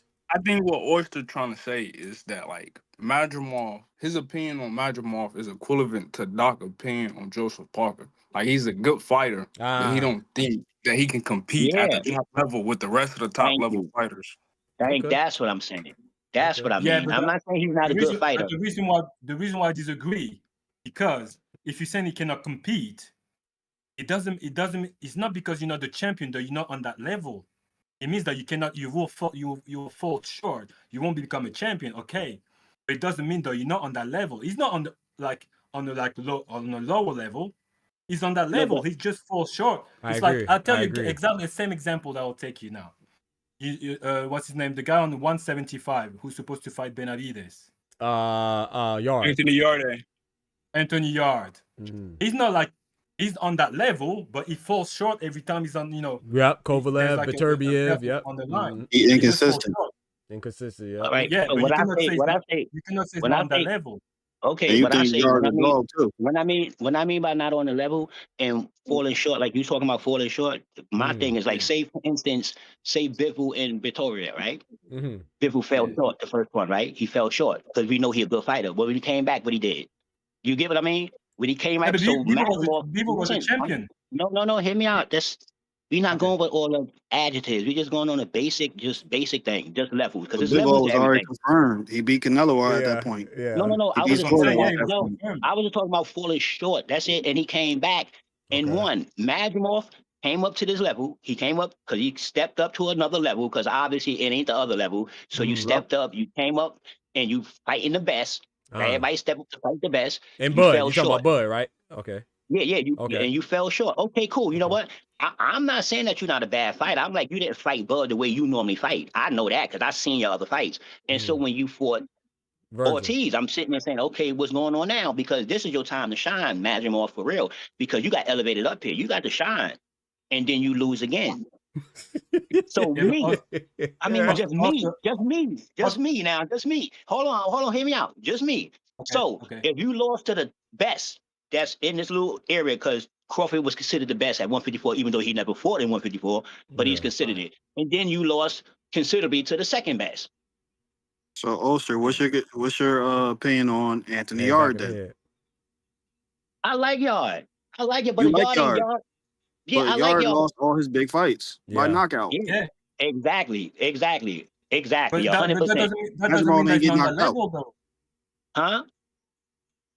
That doesn't mean I that's not on mean, that level. It just means that it falls Oh! short when. So it's like a gatekeeper no, kind of like, you know. That was It's a nice like if you uppercut. beat him, My bad, y'all. I'm sorry. no, Go what beat I'm ahead. him, then saying, you McCormick going know. crazy right now. Yard is not on the level if he's keep getting beat. I don't understand that. See, Yeah, okay, you but say see, the that now difference is. you Oh, my bad. consider Go him ahead, to be a Tommy. dog. Yeah, go ahead, Tommy. My fault. I get you're saying that now for this conversation, but prior to that, you considered Anthony Yarde to be a dog. You like his fighting style. Yeah, I like his fighting. Yeah, of course I like his fighting You style. don't But like Madrimov style. He didn't get knocked out. no, I like Madrimov style. I just didn't know why he didn't fight the way he fought all his other fights. That's what I'm saying. I like his That's style. I because said that. IQ thing though. because when you When fight can Yeah, I fight think it's an Crawford, you IQ cannot thing. fight. Yeah, I think it's an IQ. Yeah, Huh? you cannot fight Crawford that you fight other people, That's otherwise you that's get knocked that's out. that's not what I'm saying. That's not what I'm saying. I know everybody got to fight everybody different. I understand that. But Madrimov, just watch the fights. Watch his other fights, and then you'll see what I'm saying. Just watch his other fights, Yeah, I because know. I We watched watched the his other fights, fight. It though. was Yeah, we much more watched aggressive. it. Yeah, we yeah. watched Yeah, this it was fight. more We trying to figure aggressive. out I know exactly that. what you Am I telling mean. you? Yeah. So you telling me he fought? So okay, fuck Bud. He fought Ortiz the way he fight. He Hey, would have ripped after Ortiz round like ass. Realistically, yes. after round like 4 or 5, Madrimov threw that bouncing around shit out the window and turned Yeah, it into a fight. No, I'm and telling that's you, he and was. that's and that and that's the reason why I say when I've seen Madrimov, he didn't look right, and he looked like he was just there for the payday because he didn't look like he had power. He looked like he could just like move a bit in the ring, but you could see he didn't have that power. That face didn't look right. I That's don't what I know say. what's So up. I I'm would give telling it you, like I don't know. I I don't don't throw know him what's up. away. I don't know what's up. I don't know if we got to this level and he got these punches or the accuracy of these punches and it wasn't these cab drivers. I don't know if that changed your mental or whatever, but you definitely is not fighting the way you fought your 10 fights. I don't care what nobody tell me. That's not you. Because to be honest with you, Madrimov would beat Ortiz if you ask me. I'm talking about, I think he'd beat Ortiz like 8-4. I think he would And beat that's him. why Like, really, But that's what we're yeah, I saying. really I think the disconnect that's is why we're that, giving him a like, pass for that because right, we didn't see him look right. and I I think, didn't and we didn't even see if him it look didn't right. look right, it's like Ty was saying. Ty was like, it's a close fight. So if it could go either way, then is that really that bad? You know what I'm saying? And I feel like it could He's have. on I that feel like level. both fights were close. But I do think Madrimov. So a lot of people had Madrimov beating Ortiz. It wasn't like Yeah. Ortiz smoked him. No. You know what I'm Like saying? So some people. So listen, some people were saying that really they were saying like Bud could have like he could have gone too much. no, they wilding with that one. They wilding with that one. But people did No, say but that. You're some right. people are People did. saying so. Yeah, That's no, what you're I'm saying. right. Like People said that, but I think they're tripping. it's just to say that he was on that level on that night. Like he's at that level. Like anything yo, can happen. I Yeah, so thought like, that's nah, on the real basically side. Go ahead, Thomas. Let Thomas get in. no. there. Basically, what Pat just said is the reason why we having a pushback, because after the fight, people were screaming that he was the best at 5'4" and that he was gonna smoke everybody else because he pushed Bud to the brink, and Bud did have to go to the. They wrestled. Bud did that. My fault. But yeah, but that's people that don't really like watch boxing, because if you watch boxing properly, you know that one night you can beat that guy and the guy can adjust and beat you the next fight. Or I like what because you the just style's said. next They don't fight- watch boxing properly. Facts. I like that. Yeah, because you can still fight someone and you fight someone else because the style is different. It's going to be a problem. And if you're a good fighter but you don't know how to adjust, it's night for you anyway because you didn't adjust. And there's like a lot of fight like that. You see, like I'll give you an example. Do you remember, the guy who fought Xander Zayas for the champion, like Garcia, Jorge Garcia Perez. Yeah, and prior to that, he fought Charles Conway. Charles Conway, yep. And Charles Conway is a very good fighter, but he showed on that night against Garcia that he couldn't adjust. So he was trying to do the same thing that wasn't working, even though he's got the super skill and stuff like that. But because he couldn't adjust, he lost that fight. And that's the difference between him and Oh boy. Huh? Let me ask you a question, right? You know how you know how do you say, like, say Caleb Plant, right? Say Caleb Plant. You know how he was going up. Losing to Canelo wasn't no big thing because that's Canelo. Yeah. But his second loss to Brazil, that was the thing. Nah, you get me? So this third. is why Second loss is David Benavidez. Oh yeah, I forgot. You're right. But now, this is the thing. So when it comes to somebody like Caleb Plant, so they got to pick somebody for him to fight right now. They don't really want to throw him back in the ring with another bull because you know what I mean, there's something going wrong right now. So they want to give him another fight. They want to give him a little lesser fight. Those are the people I'm talking about when I say, hey, those are the people that I'm talking about when I talk about Majimov. When I say he needs to be fighting those people. With like if you was already on top and you took a 2 losses and you needed a little, how you say, a tune up, those are the people, because it's obvious that if you come up here on this elevator to the top floor and fight these top tier people that's in the same weight class, it's not working out. It's just not. I mean, you picked a hell of a name and you got it going on, but you ain't even perform. Okay, you lost, but you ain't even perform good. You didn't even perform There's good. only one. Okay, There's only one. And Listen, another thing, hold on, There's only one hold on performance real that quick. wasn't good. There's only No, one. I mean, I'm just saying everybody got their own opinion anyway. So what I'm talking about is that because I don't want to be like I'm not a fan of nobody. I really thought that Majimov was going to beat Crawford. I'm just a fan of Crawford, where I know Crawford to come out and win. But when me seeing him fight, because he couldn't really, like De Los Santos. De Los Santos couldn't really fight. I really like the way he fight. He got everything. If you ask me, he got everything. That's why that Keyshawn fight would have been hella good. But Oscar, how many people thrown De Los Santos away? How many of them? A lot of them. A lot of them people think like De Los Santos is washed. Nah, but I mean, to be honest, like that. I wasn't really, to be honest with you, I wasn't really up on De Los Santos until he was going to fight Shakur. I wasn't really up on him. I ain't up on every boxer in the world, but some of them got names. So, but that's what's good with the internet. 'Cause I can just go back and look at and study you right now and see what's up, and have my same perspective that anybody can have perspective that's seen you fight for 20 years. I can just see the fights. You get what I'm saying? And I have my own perspective. So I ain't really nobody's side. I just be going by what I see. And if I don't know you, I'm gonna research you. I'm gonna like I tell Doc all the time. If Doc asks me something, I'm like, yo, Doc, I don't really know about that. Yeah, me too. Facts. And he'll put me on game. Yeah, he'll put me on game. I don't know every boxer. I don't know, but if you tell me a name, I'm gonna go look at it. Facts. I'm gonna go look at it. That's good. That's good. Let Tufo get in there if he has something to say. I think. Oh no. You know, I was just saying. I see what both sides is saying. Bro. Like, my point is like I'm the type of guy. Let Tufo finish real quick, Pat, please. Oh, okay, I thought he's done. No, you good. So like, let's just say that's why I was gonna ask Oyster. So like, let's just, you know how you say you don't got Majimov beating nobody at the top. Let's just say he go get a tune-up this next fight, he get the stop, and then he come back and fight Sergey Bokchuk, and then he beat him. Would your opinion change on him, or you still think there was like a fluke win or something? It'll change. If Majimov, my thing is a mental thing. If you come back and fight the way that I seen you fight on your other fights before you got to this level, then I'm with you, because I know you can fight. I just want to get it out you. I know you can fight. I don't know why you fighting the way you fighting. I don't know why you doing that with these people, and you didn't fight like that with the other people. You just did. Then that's like a common thing in boxing, because like everybody like in their earlier fights, like the people that they in the ring with, they know I'm just finna walk them down and get them the fuck up out of here. But when your levels, when you going up and up, you can't just walk everybody down and get them the fuck out of there. That's when your IQ got to come into play. You can't get them out of there. But at the end of the day, though, you got to win the fight. You ain't got to knock them out. You ain't got to. You got to win the fight. That's how you got here. That's all I'm saying. That's how you got here.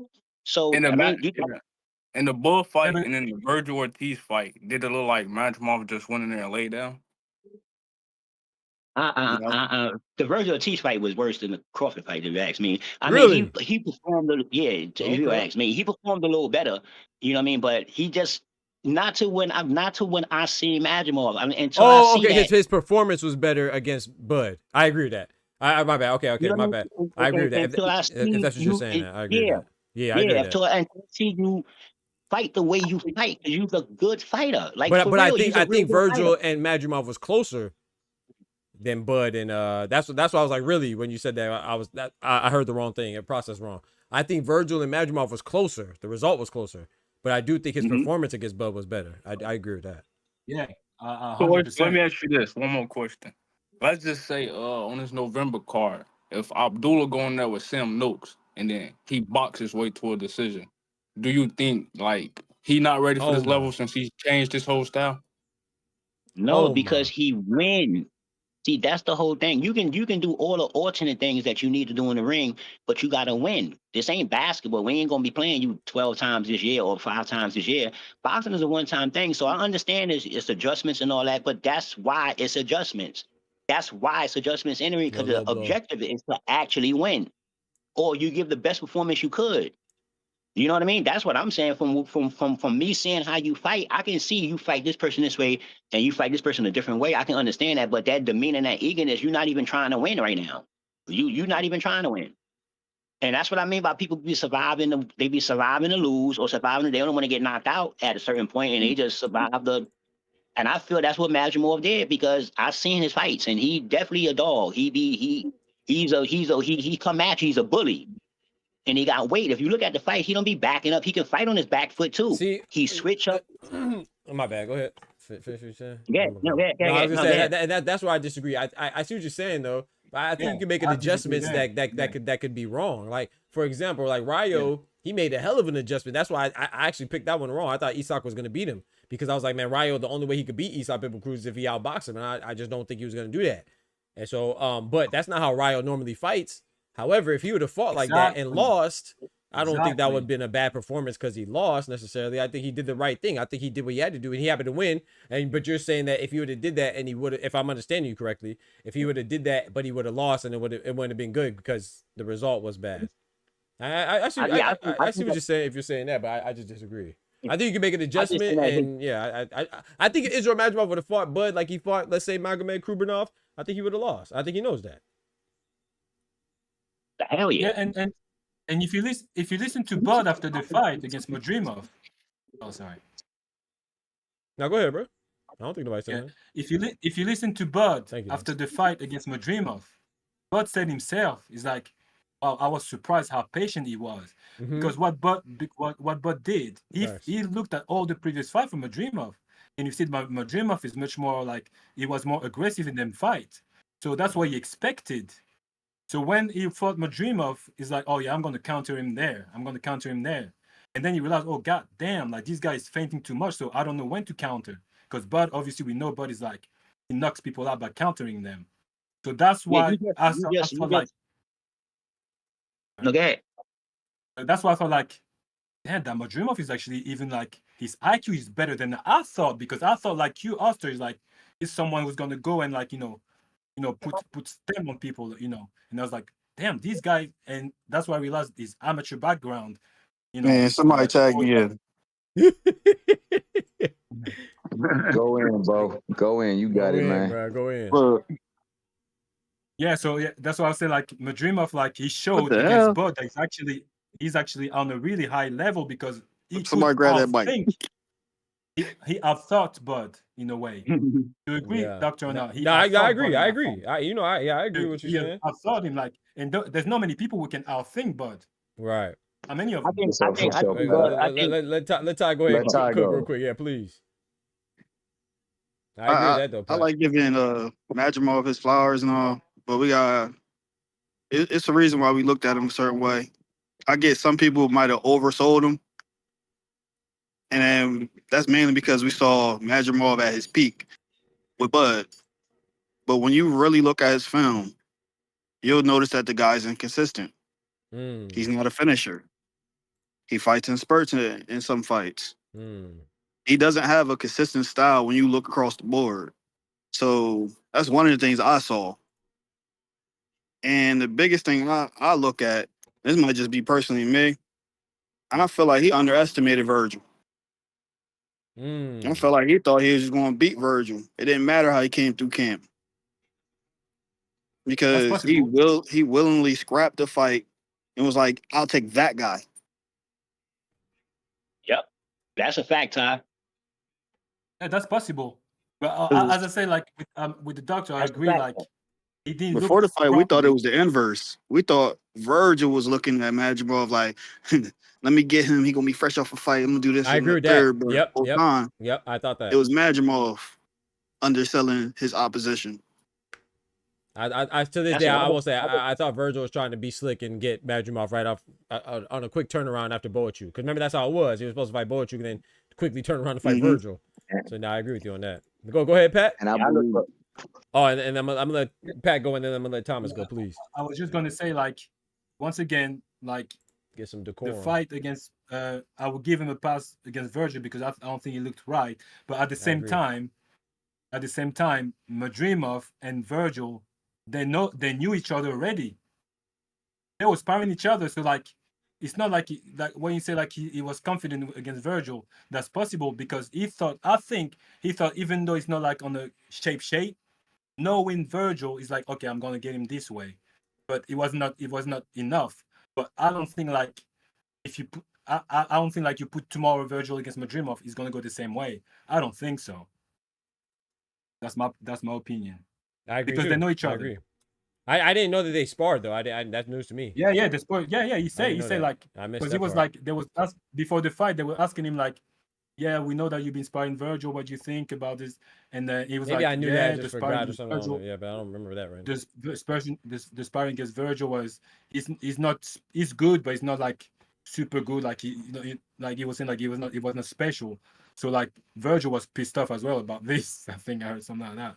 So okay. they knew each other already. I believe with what you're saying, Ty, when you say like he might have underestimated him, that's a possibility there.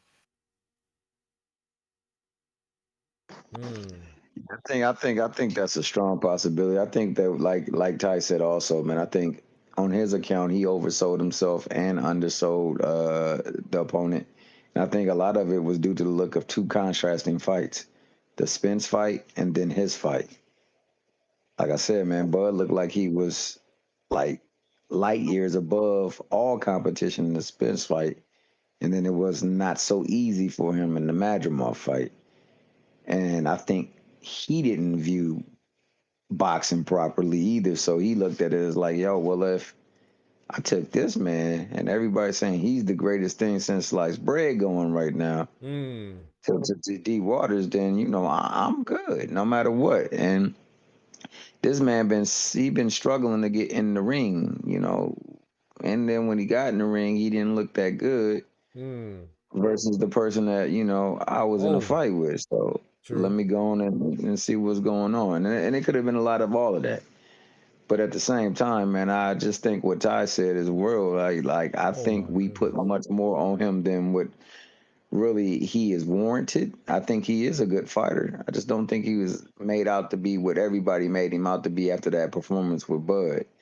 And I think that, you know, even he sipped the Kool-Aid and thought it would taste good. Hey, that's fair. Yeah, that's what I'm saying. That's all I was saying. I was like, yo, I don't see that the way Eddie Hearns and all them was doing all that. I was like, okay, cool, but he ain't performed from the door, Doc. Like I ain't like he came in and got 2 wins and then, you know what I mean, ran into some talent and lost from the door. Boxing is boxing don't live that long.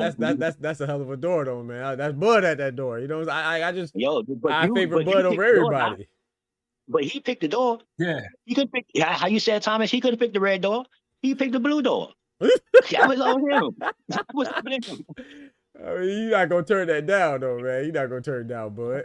Not being unknown, you know what I'm saying? Being an unknown fighter. Oster is one of them, like, if he doesn't like you, you lose, he's throw you away, you're gone. Like, I like him. I like him. I think they got like, hey, yo, you can't be mad at my impatience with these impatient ass boxers today. They do the same thing to themselves. That's true. That's true. I'm one of them. Like, if you lose a fight, it doesn't mean like you never. Some people have like a loss like ages ago, and they're like on top of it now. So, you know, it's not losing a fight doesn't mean that you're not on that level. It just means that you maybe need to that fight on that, and you know that on one night you can be like, it's just not your night. Yeah, that can happen. You know, no, that happens. That happens all the time. But you know, in order to like a fighter, like say for instance, like say Doc, you like Tank, right? Yes, sir. That's one of your favorite fighters, or Cinnamon. But you don't like Cinnamon because he was losing. You like Cinnamon because he was winning. So he could lose after you win. You could lose. I'm still gonna be your fighter, but I can't become your favorite fan fighter and you losing. That's what you're saying. When I get to know you, I got you. Yeah, I mean, if you won some fights and you came, that's how you got up here. Because you won some fights and you got up here, but you losing back to back. And you, but to be fair, I'm still rocking with Madrimov. I still think he can bounce back. Yeah, I'm still rocking with quite a few. Like that I think they could bounce back. Like Bohachuk. Remember Bohachuk? Yep. He has a fight against Brandon Adams for his rematch coming up. Right. So Yo, really, if you look at it, what was we have Virgil on top, right? But technically, if you look at the fight, Bohachuk won that fight against Virgil. If you really look at the fight. Oh yeah, I thought he edged it up. I thought he because got robbed that night. Yeah, I thought because I remember I scored that 7-5 in favor of I scored it a draw. I scored it a draw. I scored a 7-5 in favor of Virgil, but with the knockdown it was a draw. So I wasn't really mad at the outcome. So what you scored the Majimov and Virgil? I don't remember, but I want to say I scored it for Virgil, but I don't quite remember. I think I scored it for Virgil though. I know it was close. I know I scored a 7-5 either way, but I believe I scored 7-5 Virgil. That's what I mean. Virgil won the fight against Madrimov. That's my point right there, Doc. If Asimov's decision was like Virgil and Barashak, and it was to the point where people thought he won, and if it was a clear loss, come on, Majimov, you tripping? No, I don't think it was a clear loss. I think a lot of people thought Majimov. It wasn't like he didn't get dominated. Yeah, no, it was close. It was close. But I did have Virgil. Virgil was pressuring more, but he wasn't connecting that much. I think kind of like clean punch in the body. Okay, am I tripping to compare it to like Puello and Matias? As far as it being close, how close it was. Like I think the Virgil. I think Puello won that fight. Shout out to Matias. I think the Virgil Boychuk fight was very much like the Matias Puello fight. Okay, appreciate I think that I think that I gave it to Virgil. I thought that the moments may have been more like excitable for Boychuk. Yeah. And I think one of the knockdowns wasn't really truly a knockdown. And the one that was a true knockdown, after the knockdown, he got dominated in that round. I mean, but I thought that in between all the action, the rahs and rahs, the more sustained, consistent work was being done by Virgil for me. And that's why I edged it to him 7-5. I thought that I he disagree. did a better job. I disagree, and the reason why I disagree is because Virgil is a pressure fighter, and if you look that fight against Bohachuk was putting more pressure on Virgil than Virgil was more on his back foot than he was. I feel you, Pat, and I agree with you. If you make them fight your style or a different style, that should be points. But the great John Wooden said one thing that's profound and stands to this time: never mistake activity for achievement. Just because he's active don't mean he's achieving the thing. And I don't think he was more. I don't think he was achieving more in that fight than Virgil. I thought Virgil achieved more in that fight with the work that he did, even though there was more activity going on by Boychuk, and some of it was excitable, and the crowd was hooting and hollering and roaring and all that stuff. That's good. I like that quote too, because there's like a Denzel quote. I don't remember what motivation he was like. He's like, don't confuse movement with progress. I don't confuse activity with achievement. Let's say we don't call that activity. I'm going to call that ring general. I like that. Had a better ring general. But I'm saying for you, that's what I mean by that. The ring general. That's what I'm talking about. Because I don't think he was, because he didn't put his hands up. So, but even if he was though, Oscar, he was general. He was making a generalship of the ring. There's still defense. There's still effective aggression. There's still cleaner, effective punches, and when you factor those into the thing, they can outweigh the generalship that he was just explaining or just exhibiting in the ring. That's what I'm saying, man. I mean, it was a close fight. It was much like the Puello and Matias fight, but it just looked like I think was closer. I think that Ortiz fight with Boychuk. But anybody in boxing that I see get knocked down twice, and win on decision, that's dominant to me. You know what I mean? If you get knocked down twice in a fight and you win by decision, that's you talking about ring gentlemanship shit. The Virgil got knocked down twice on that fight, didn't he? Yeah, and you win by decision. You know, sometimes you get knocked down twice, you might win by knockout. But to win by decision after you got knocked down twice. What's the name? What's the name too? Joseph Parker and Zhang. Zhang dropped Joseph Parker twice. So after you're saying that Bohachuk should have won the fight. Then he's saying. No. He's saying Virgil must have whooped him in order to get dropped twice and still win. He's saying he must by have been beating decision. him. Yeah, he's saying he must have been whooping him. He just got caught It matches twice. what Thomas is saying. It matches what Thomas. Don't mix up activity with you know, what Achievement. you say, Thomas? How you say it? With achievement. It clearly say what he said. It wasn't whooping Boachuk. That's what I'm trying to say. Like, I don't think so either. Yeah, I don't think so either. He did land some clean shots. But I understand what you're saying, but yeah, I don't think so. I thought it was a good fight. Couldn't win either way. He wasn't whooping him. Like, it's not like, you know, we said like, oh, he got dominated and then, you know, he got. It's not like, you see, the fight that you're talking about, it's like Benavidez and Morel. Benavidez was whooping Morel, but Morel knocked him down, didn't he? Yeah. Yeah. He knocked Benavidez down once. Yeah. Do you remember? I thought that in that fight, my man was giving him a sound boxing lesson. I don't know if he was whooping him, but he was definitely giving him a sound boxing lesson. Because, you know, there's other things to boxing than just throwing punches. And those nuances is where like he... that. I don't think it was. You're right. You're right. No, Kendrick, correct me. I did have Boachuk winning because he said 7-5 is still a win for Serhi with the 2 knockdowns because they're in 2 different rounds. Yeah, you're right. I think I did the math wrong in my head, right? Yeah. So that means I didn't have it a draw. Yeah, I had Boachuk winning then. And if you look at Virgil's face after that fight, you can see like he never get this type of face. Like, yeah, no, he was right. like his face was done. Yeah, you're right. Don't you remember, Doctor? Yeah, I remember. Yeah, you tatted up, tattooed. Yeah, a couple little tats on his face. I was like, you're right. I agree. Whoa. So you know what would really be good then is just to bring the fight up and just to go over the breakdown of it again. That would be awesome. Yeah, that'd be fire. You know? Yeah, if we could do that. I ain't gangster like Queen Shawa though. I don't be showing fights on my stream. I ain't trying to get canceled. At the end of the day, right? At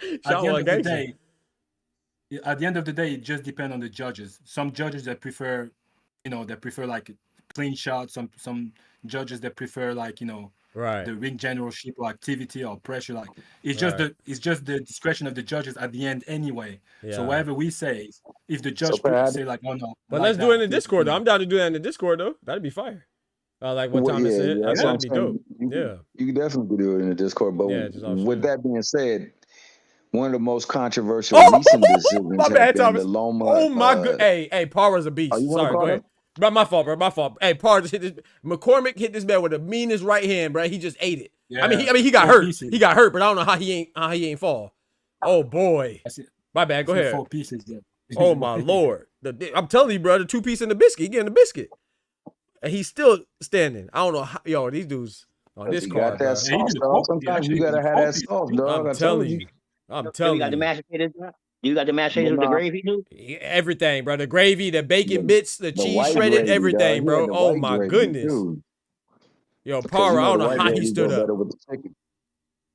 Maybe McCormick ain't cracking like that, but I don't know. Or that chin is just Canelo numbers. I don't know. I don't know how he ate that. Look at this. Look at it on the replay. Are they? Yeah, I see that. Yeah, it's good. No. They're about to show it. I don't know how he survived that, bro. I'm talking about you couldn't hit. Shawa says she ain't getting chipped off, so therefore she can get away with some stuff. She ain't. She ain't monetized yet. She ain't on the Franklin Saint just yet, but don't let her get on that Franklin Saint. She gonna get there. Shut down the whole dang neighborhood. The whole neighborhood gonna change. Brick by brick. him, her, him. Bodies. Bro, I don't watch too many TV shows. But I'm glad I made an exception for that. That was good. Now, I'm still mad at the end. I need someone to give me a breakdown of Shaq against Fulton. Oh man, that's a good fight, bro. That fight right there. And people talk about PBC. That's PBC and Top Rank right there, ain't it? People say that PBC be cuffing the belts. Yo, Shaki's PBC. Yeah, Shaki's PBC. No. Fulton PBC. Shaki he's not Top Rank anymore. Well, Top Rank not Top Rank anymore. That's true. You right about that. You right about that. Top Rank ain't Top Rank no more. But yeah, he was Top Rank. Pat. I was Shaki Top Rank. Okay. Yeah, okay. Fulton PBC. Yeah, I ain't never been against his fighters going out there and making their money, bro. You just want to know. You want to let them know how to manage their money, and that's why I say it's crazy that like you said earlier, man. Just the narratives that are at play. Come on now. About who they're putting in that place so that they can keep this man at bay. Come on now. Because they can't stand to see a brother shine like that, and that brother was shining. He had that bow tie on sparkle, dog. That bow tie was sparkling. They ain't like it. They ain't like it, bro. And I'm not saying that PBC don't try to keep him in house. I mean, but what I'm saying is they don't do it any more than any of the other promotions. All of them do that. That's all I'm saying, bro. Big facts. They be acting like PBC the only one that be trying to keep the belts. All of them do that. They don't do it more than more than the other ones. They don't do it more than Matchroom. They don't do it more than Queensberry. Look at Queensberry. Shoot, what you think? What you think Parker and Wardley is? That's an in-house fight. Just like all fighters that duck ain't from the PBC. All fighters that wear purses ain't from the PBC. You feel me? You know, wear purses is crazy. You know, and he got the purses for the purses, man. Stays, no you know what I'm talking about? You find. Yeah, facts. He got the purses for the purses, man. Shit. That's crazy. Snowfall is goated. His mother still got me. I'm telling you, Kendrick. I'm telling you, bruh. That's why I shout out to him. I get it, but gosh dang, and I know he murked the father too. Like you could, that's why it's a good show, because you could understand why they do stuff, but it's like, come on, dog. 30 seconds, bruh. Let me get this wire. Mom messed everything up. Oh no. Oh no, Mom Dukes, man. Like, just gotta do stuff the right way, man. That's the biggest lesson I got, man. Do stuff the right way. Shout out to old boy, the best friend, man. That moved to where'd he move to Ghana at the end of it? I believe it was Ghana. His best friend, Leon. He came back. Remember, he moved to Ghana, but he came back. Okay. And he saw him on the streets. He was trying to help him. Yep. But I thought he was just visiting. No, he didn't. Was he like staying for good, or was he just visiting? I don't remember. But had me that hurt, man. That hurt, man. There's a spinoff? Oh wow. Oh, about them? That's dope. I didn't know that. I didn't know that either. Yeah, what's the spinoff? I'm assuming it's with Leon, I guess. I don't know. What's the spinoff, Kendrick? Frank has the bulk of the heavy. He has the bulk of the heavyweight. Shout out facts. Fabio Wardley, gosh dang, who else? Dude, Joseph Parker, Fury if he come back. Caballel over there. He got all of them. Caballel is with the Queensberry as well. Yes, sir.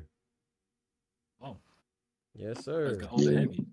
He got them all, bro, for real. The only ones he don't have is what? Usyk and AJ. That's it. He got everybody else, bro. What about Bacoli? Bacoli is with Bacoli. I don't know who Bacoli's with. That's a good. I don't think he has Bacoli. Let me look it up. Look it up right now. Bacoli, but I could be wrong. Of course, they have Itoma. Yeah, he has Itoma. He has Triple D. Yeah. Caballel, Triple D. Shout out to Fabio Worthy. Yeah, that's what I'm saying. That fight's in house. Let me see. I don't think he has Bacoli. But I'm about to look it up right now. And sometimes too, to be fair, sometimes their lists be outdated too. But this seems pretty current. So Bacoli, he could be like a private contractor. That part. He could have his own management, and he just work with whoever's gonna give him the bag. Funnel me the cash, and I'm good. Mm-hmm. Yeah. Okay, so look, peep the stream, bro. You got Tyson Fury, Danny Dubois, Joseph Parker, Jit Caballel, Derek Chisora, Zele Zhang, Moses Atama, Fabio Wardley, Lawrence Okoli, Philip Hergovich, Tony Yoka, Joe Joyce. Well. Man, got everybody, bro. Yeah, Lawrence Okoli, not Martin Bacoli. I don't see Martin Bacoli. Yeah, Okoli, yeah. You said Okoli. My fault. Sorry. Yeah. Yeah, you got Lawrence Okoli. Yep. Yeah, I don't see Bacoli. So he don't have F.A. Ajagba. You don't have Usyk, F.A. Ajagba, who Anthony Lawrence, Joshua. twin brother? Right, exactly. But everybody else you basically got, bro. Anthony Joshua, everybody else you got. But they have no belts. No belts. Yep, no belts. Because Usyk just took Triple D's. Usyk took Furies. And then Usyk's not letting Joseph Parker get his opportunity. Fraudulent ass. He no play fair. Mm-hmm. Oh shoot, I'm on the wrong time. My fault.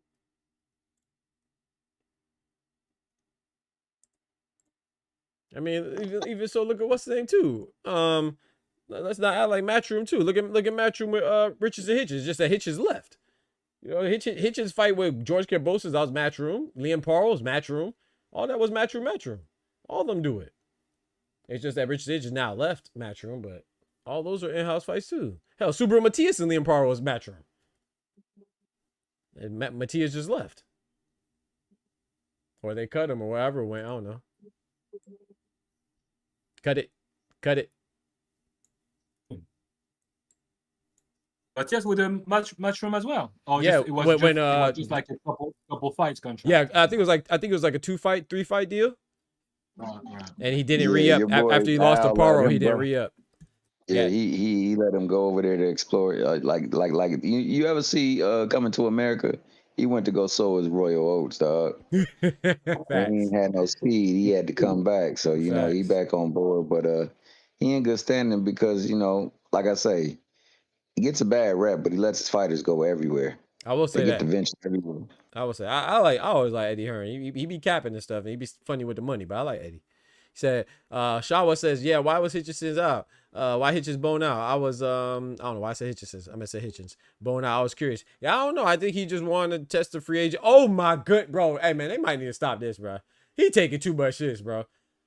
This man chin is I think Hitchens following Berlanga. I think so too. Yeah. Yeah, they're friends, and I think he was just trying to maximize his dollar. I don't think it was necessarily. I mean, he just talked about it too. He just said, "Hey man, I'm a belt holder now. I appreciate Eddie investing in me, but now I want to see how I could go get my own." So I ain't knocking him. What about Shakur? Shakur is still with Matchroom?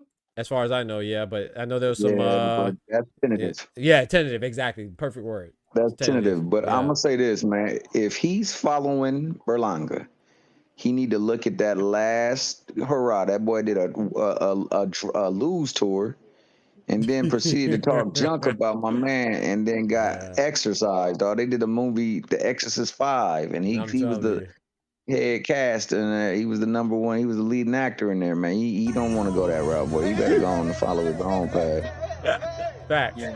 Got him out here twerking in the pro box. Shout out to Edgar The difference is Berlanga didn't have a belt. At least Hitchens got a belt, so he can still, Facts. 140 like, IBF.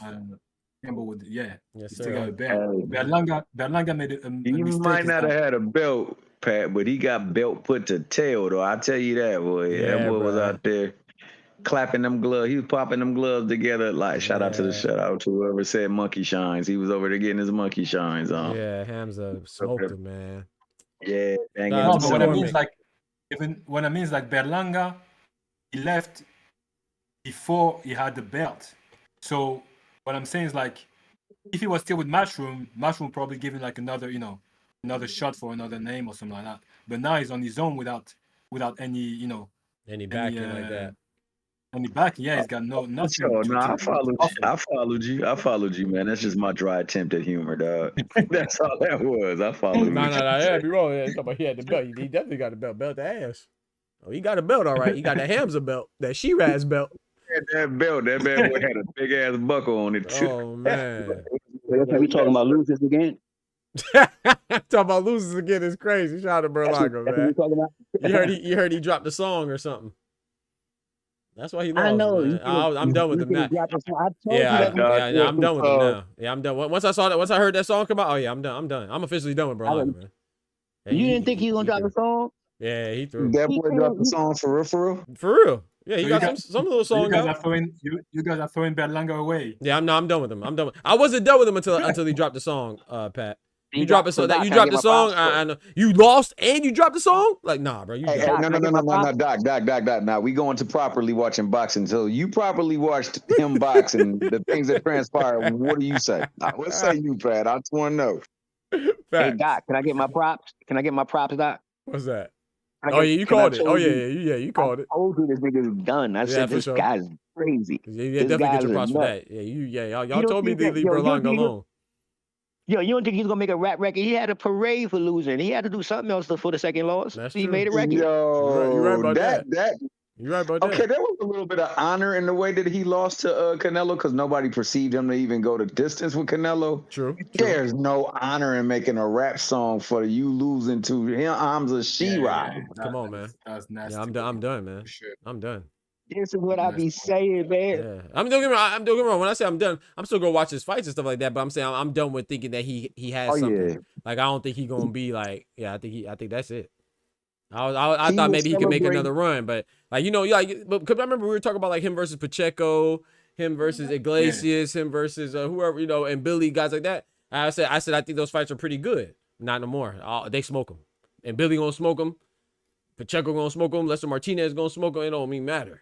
They all smoke Berlanga. You out here I making don't music. know, bro. Like the thing is, like, what I want to make sure is that we don't underestimate what's his name, Shiraz. Maybe Shiraz is the dude, man. Okay. You know what I'm saying? Like, maybe he came against the dude. Like, we don't know. We just thought like he was just like a Turkish man. Okay. But maybe the guy is actually the next one. Do you know what I'm saying? Like, Yeah. we don't know. I'm just speculating. We don't know. So if Berlanga lost to him, maybe Berlanga can beat like, a Pacheco or whatever. We don't know. I feel You know what I'm saying? Because we don't know what Shiraz level. Like at this stage, we still don't know what Shiraz level is. We know it's someone you cannot play with, but he might be the guy at 168. Now, I will say I think those are good fights. I think Hamza and Iglesias is a good fight. Hamza Pacheco is a good fight. I would lean towards the other guys though, like Pacheco versus I would lean towards Pacheco over Hamza. I would lean towards Iglesias over Hamza. I would lean towards Billy and Hamza is a good one because Billy get a little reckless, a lot reckless. But I think that he would overwhelm him. But I think that's a good fight. I don't know who I pick. I think about that more. Lester Martinez and I think the Hamza is a good one 168 too. when Canelo leaves, if Canelo or Bud leave, whoever wins, if they leave the 168, that 168 is might turn up again. Yeah. Oh my God! Like I don't know. Like really, I don't know. Because that Pacheco is a problem. Yep. We're gonna see Lester and Mbili. We're gonna see. Oh man, that's gonna be that might be fight of the night, bro. One like we don't know. And now imagine like when you think about it, Lester like sparring a lot with a Bud at the same weight, so he probably like learned a lot IQ wise because now he knows that like Bud is basically sparring a proper 168. So I think it's really good for Lester against Mbili. Maybe Lester's gonna outthink Mbili. That's gonna be a good one, man. You know what I'm saying? That's gonna be a good one. That's But fellas, man, I'm about to go ahead and call it, man. Y'all could chill though. I'm just about to slide, man. I gotta get some food. I'm starving, man. I'm gonna slide, man. Y'all could chill though, man. I appreciate y'all pulling up. Shout out to my brother Ty, my brother Tufo. Shout out to Oster, man. My brother Pat, my brother Thomas, man. Who else? Somebody was in here earlier too, I think. Maybe not. I appreciate y'all, gentlemen, man. I'm gonna go ahead and slide, get me some food, but it's still open for y'all though, man. Y'all kick it, man. I might join back too after I get some food. Hell. I appreciate y'all boys, man. Yes, sir, man. God bless. You take care, brother. Thank you, bro. You too. Hey, man. Shawala, I'm about to go ahead and get me some food in my system. I am starving. I'm gonna slide about to go out with it. Okay, hey man, shout out to you and your lady, Kendra. Appreciate you pulling up. Shout out to all the members, man, pulling up as well, man. I appreciate the love and the support. Yep, all the members, man. Hey, that means a lot. Shout out to everybody coming through, the chatters as well. In any capacity in which you contribute to the stream, I appreciate you. You know what I'm saying? But I got to give a special shout out to those that smack that like button. You know what I'm talking about? And especially those that become members and renew their membership.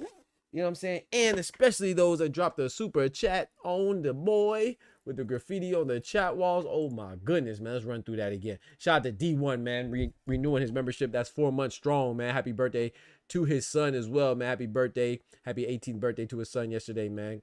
Shout out to Oscar Perez with the 20-piece, man. To Andrew Jackson dropping that dub on your boy with the 20-piece, man. Coming through like a boss.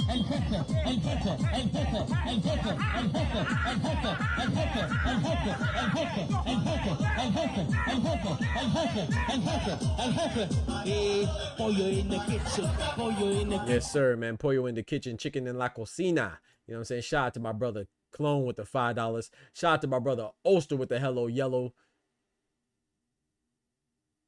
$10 on a fellow, man. I appreciate that, man. Shout out to man, Oster crazy, bro. Talking about bias. That's great. Shout out to Oster for the $10. Shout out to Oscar for the $5. I appreciate the love, man. Appreciate the support.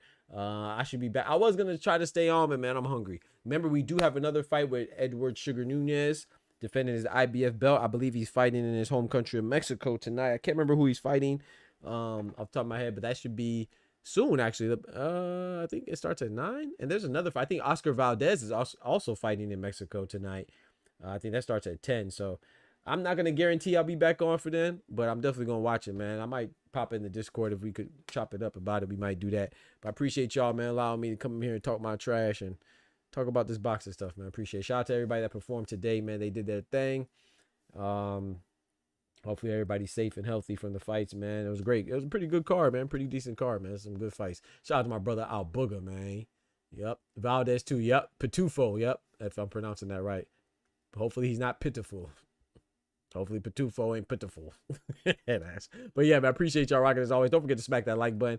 Also hit that subscribe button as well. You know what I'm saying? And hit that notification bell so you get notified when I drop another YouTube video banger. Make sure all the notifications are on too, man. YouTube be hating on your boy, but it don't matter. The love conquers hate. So I appreciate y'all. Don't forget to smack that like button again. But most importantly, remember, with God, we can do anything. Without God, we're nothing. The doctor's out. Peace. From the hood to college, both worlds they had to meet. 6 degrees between us, so cold, we're about to freeze. But we're Florida boys, hot takes, we bring the heat. We're moving the culture, the engineers to the streets.